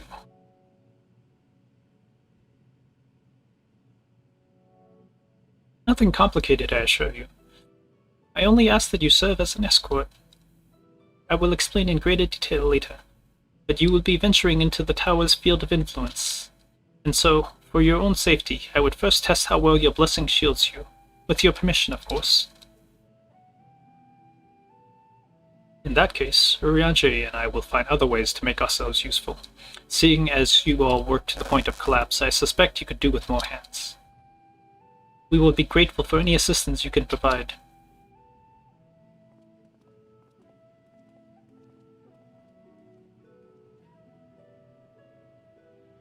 If you're ready, let us put your blessing to the proof. If you exit the great work and turn south, there will be a hill to the right. I will meet you at the top after seeing to some preparations.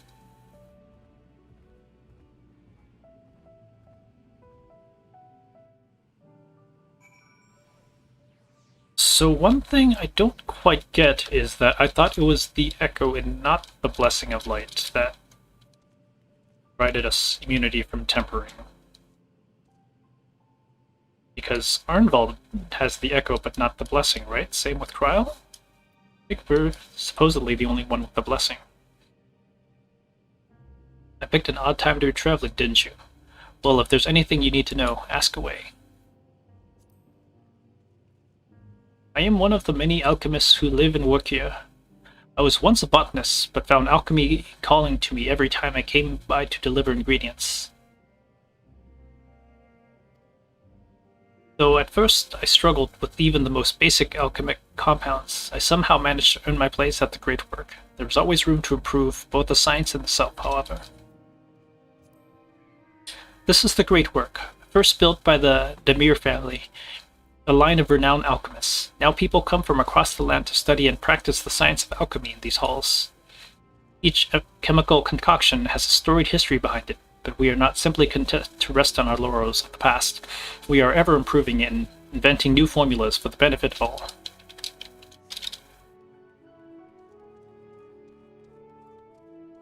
Oops. Oh, that's, I guess I need to go out and up.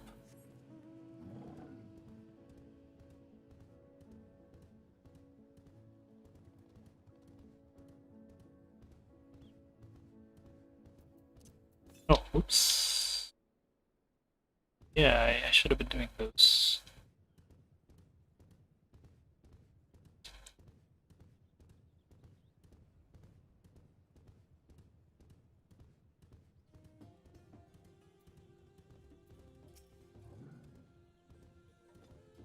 I hope you didn't have trouble finding this place, or climbing up the hill. Not all are accustomed to the physical strain. I give you the fruits of our sweat, tears, and many sleepless nights. The drunken Deepa. A Deepa is a lantern presented to the gods as an offering. Taking inspiration from the tradition, we created this device to test the talisman's efficacy. Upon activation, it will move a certain distance before emitting a powerful blast of ether. In lieu of corruption, those lacking sufficient protection will experience severe ether sickness. For your test, you will be exposed 4 times. That should be enough to ascertain the blessing's protective capabilities. Please begin whenever you are ready. I shall be observing from a safe distance.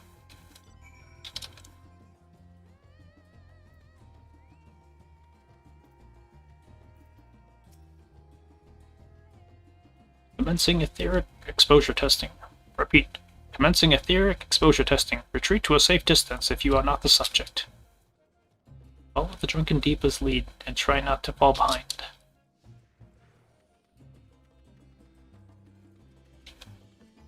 Is that... Is that chopping, talking, hopping lantern? Okay. Readying ether. Please stand back.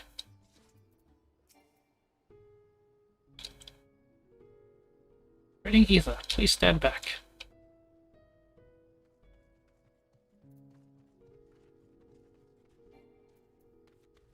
Okay, I guess I need to stand back.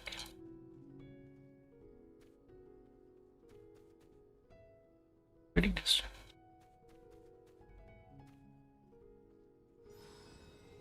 Discharging ether. You are struck by a powerful blast of ether, but suffer no ill effects. Subject has no irrepressible urge to empty their stomach. Confirmed. Resuming testing. Please follow.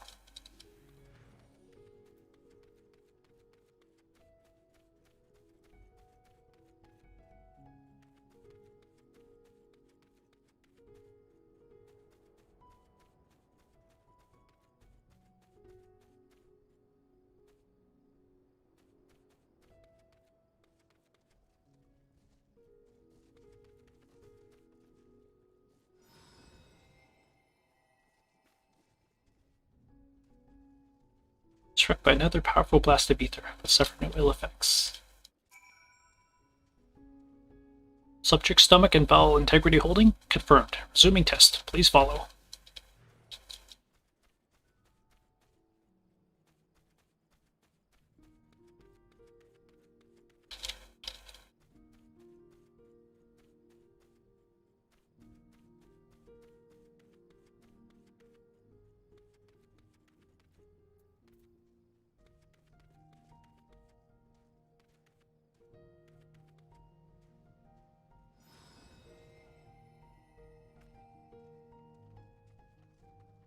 Struck by yet another powerful blast of ether, but suffer no ill effects. Blessing of light appears to keep you safe from harm. Subject fortitude rated impressive. No irregularities confirmed. Resuming tests. Please follow and brace for final discharge.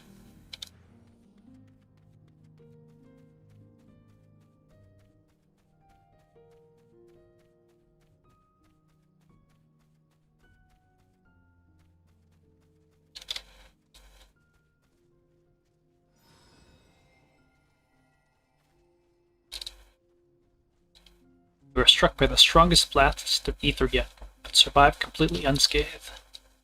Here, exposure testing concluded. Please collect and deliver me to the supervising alchemist.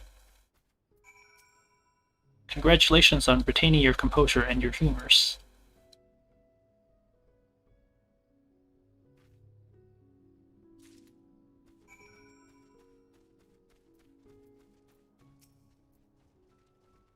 Ah, you've returned, and not on your knees. Promising sign. But come, let me take the deep off your hands. Having exhausted all of its ether, the drunken Deepa is now having a well-earned rest.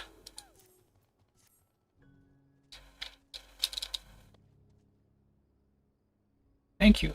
I shall replenish its ether for when we test the talisman. So, no dizziness or nausea or anything of the sort? You're feeling perfectly fine? And the strength of your blessing is beyond doubt. There is no risk that the tower will corrupt your ether.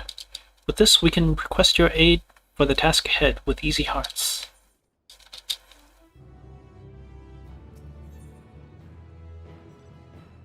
Nidana regards you with those eyes you could drown in. You are a capable warrior too, are you not?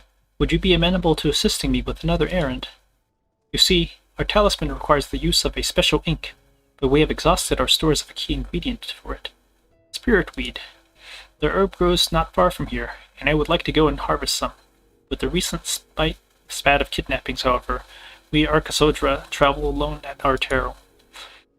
Will you not come with me as my escort? I would compensate you for your troubles, of course. I am in your debt. Without further ado, let us head to Ajaya's footsteps. It is situated on the road which runs east of the Great Work.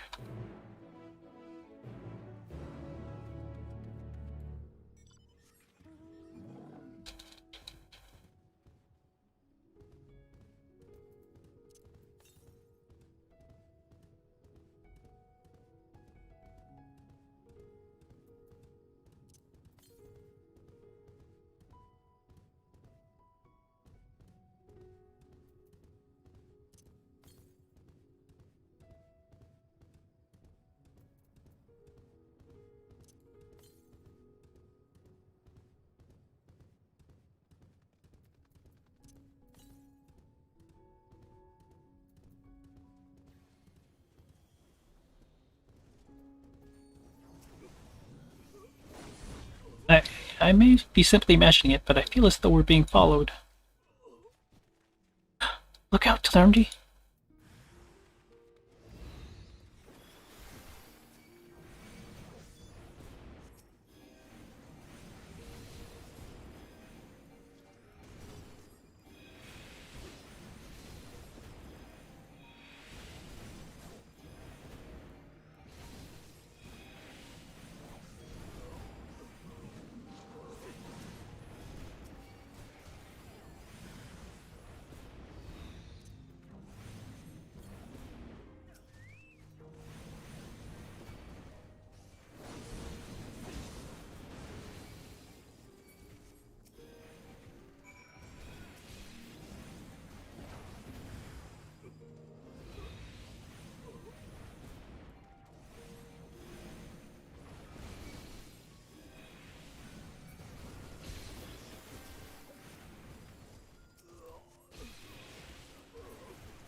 But that gave me a fright. To think that the moment I ventured outside the safety of the work. Thank the sisters I asked you to come with me. You are right, I hope. Good, good. Let us continue on, then. It isn't far now. Just through these pillars, up and the rise, up and up the rise.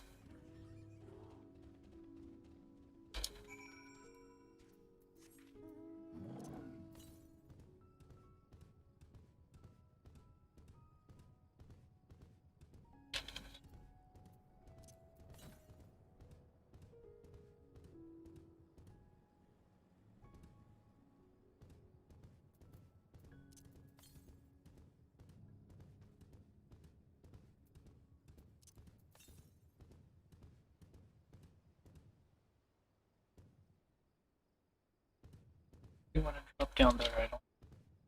Can either. Alright.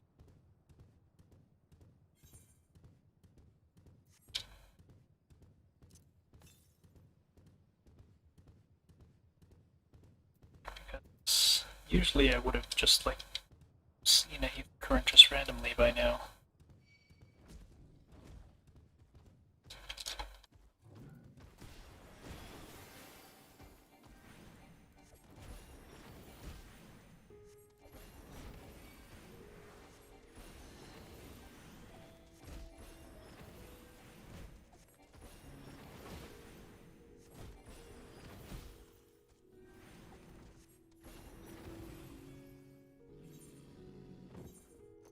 I'm curious about the battle music, so I'll turn it on.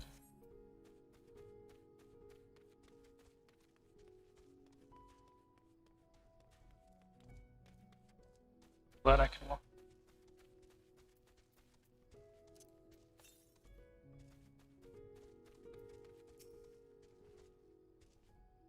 And here we are, the Cassadra's footsteps. Ajaya was a great dancer. Those who follow her, well, you know, They come to this place to train and dedicate their dance to their ancestors. A happy benefit of this is that spirit wheat grows here in abundance. I shall set about harvesting at once, if you would be so glad as to stand guard. Kidnappers aren't like to return soon, but better safe than sorry.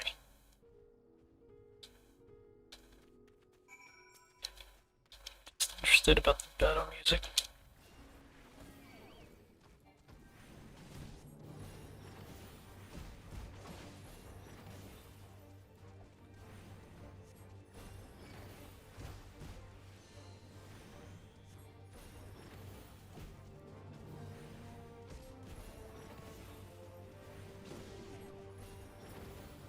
Not as jarring as the Shadowbringers music. I'll still turn it off.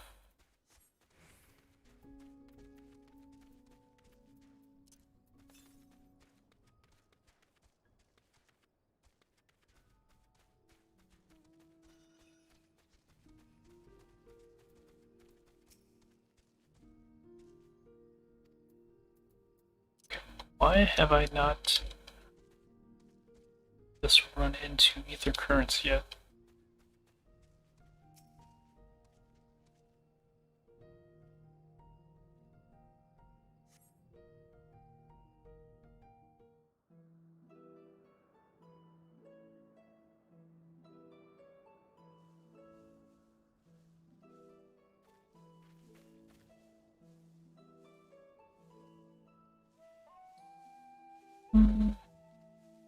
Yes, that would be Radzad Khan.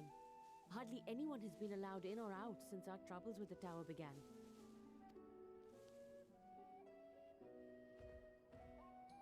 The faithful citizens huddle inside the city walls, and commerce has all but ground to a standstill. I pity the satrap, the trials he must be facing.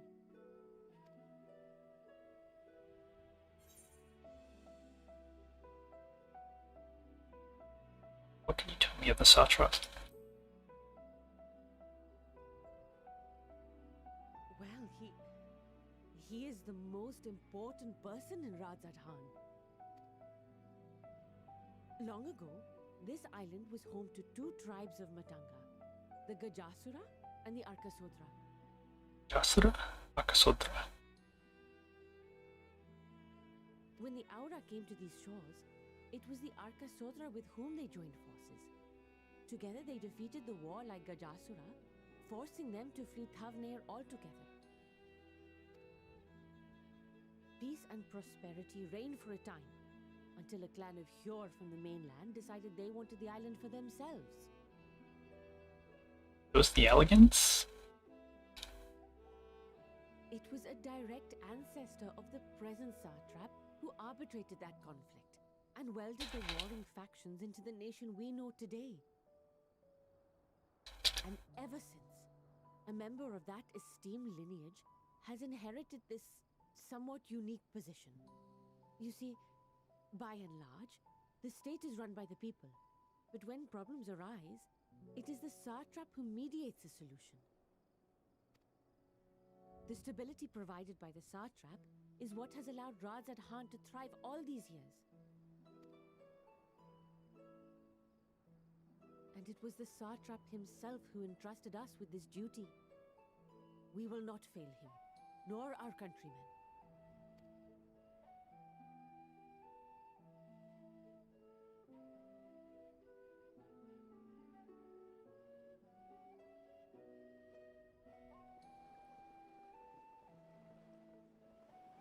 What is the delay with the vessel? I told you I need to adjust those ratios.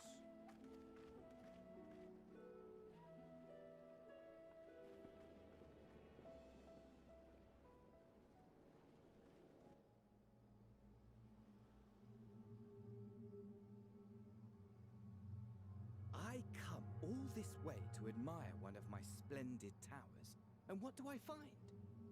Fools attempting to ward off its tempering influence with magic trinkets. I seem to recall a similar experiment in ages past. What was that man's name? Oh, something. Owen?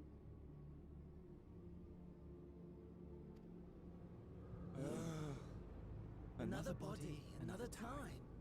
Who could be expected to remember every trivial detail?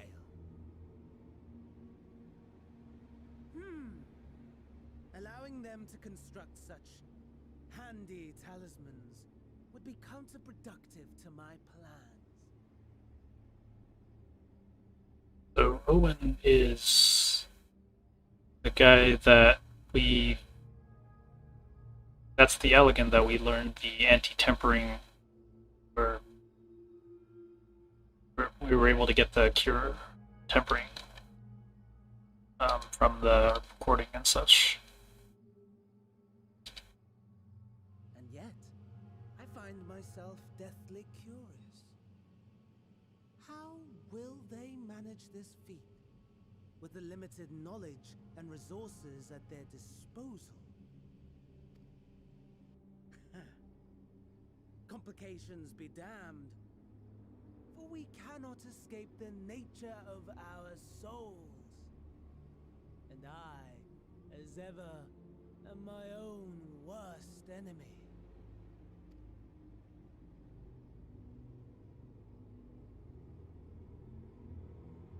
Talking multiple personalities here, or just kind of differing, conflicting agendas?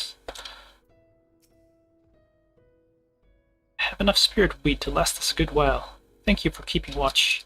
Let us head back to the great work, shall we?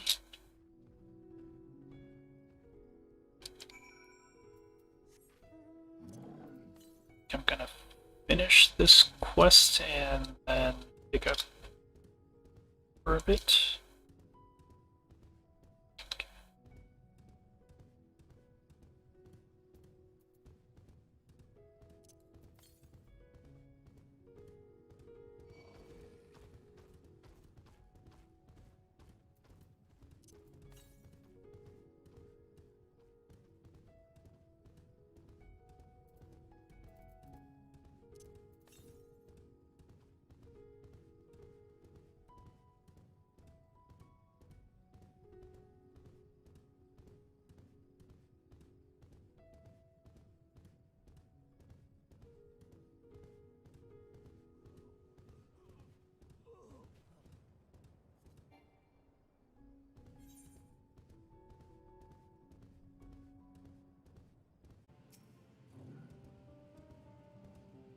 Runda, you have my thanks again for your assistance. With your help, we're a little closer to completing our talisman.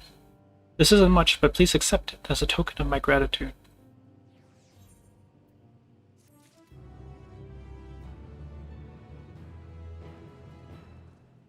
Right, I think I'm gonna take a break for now.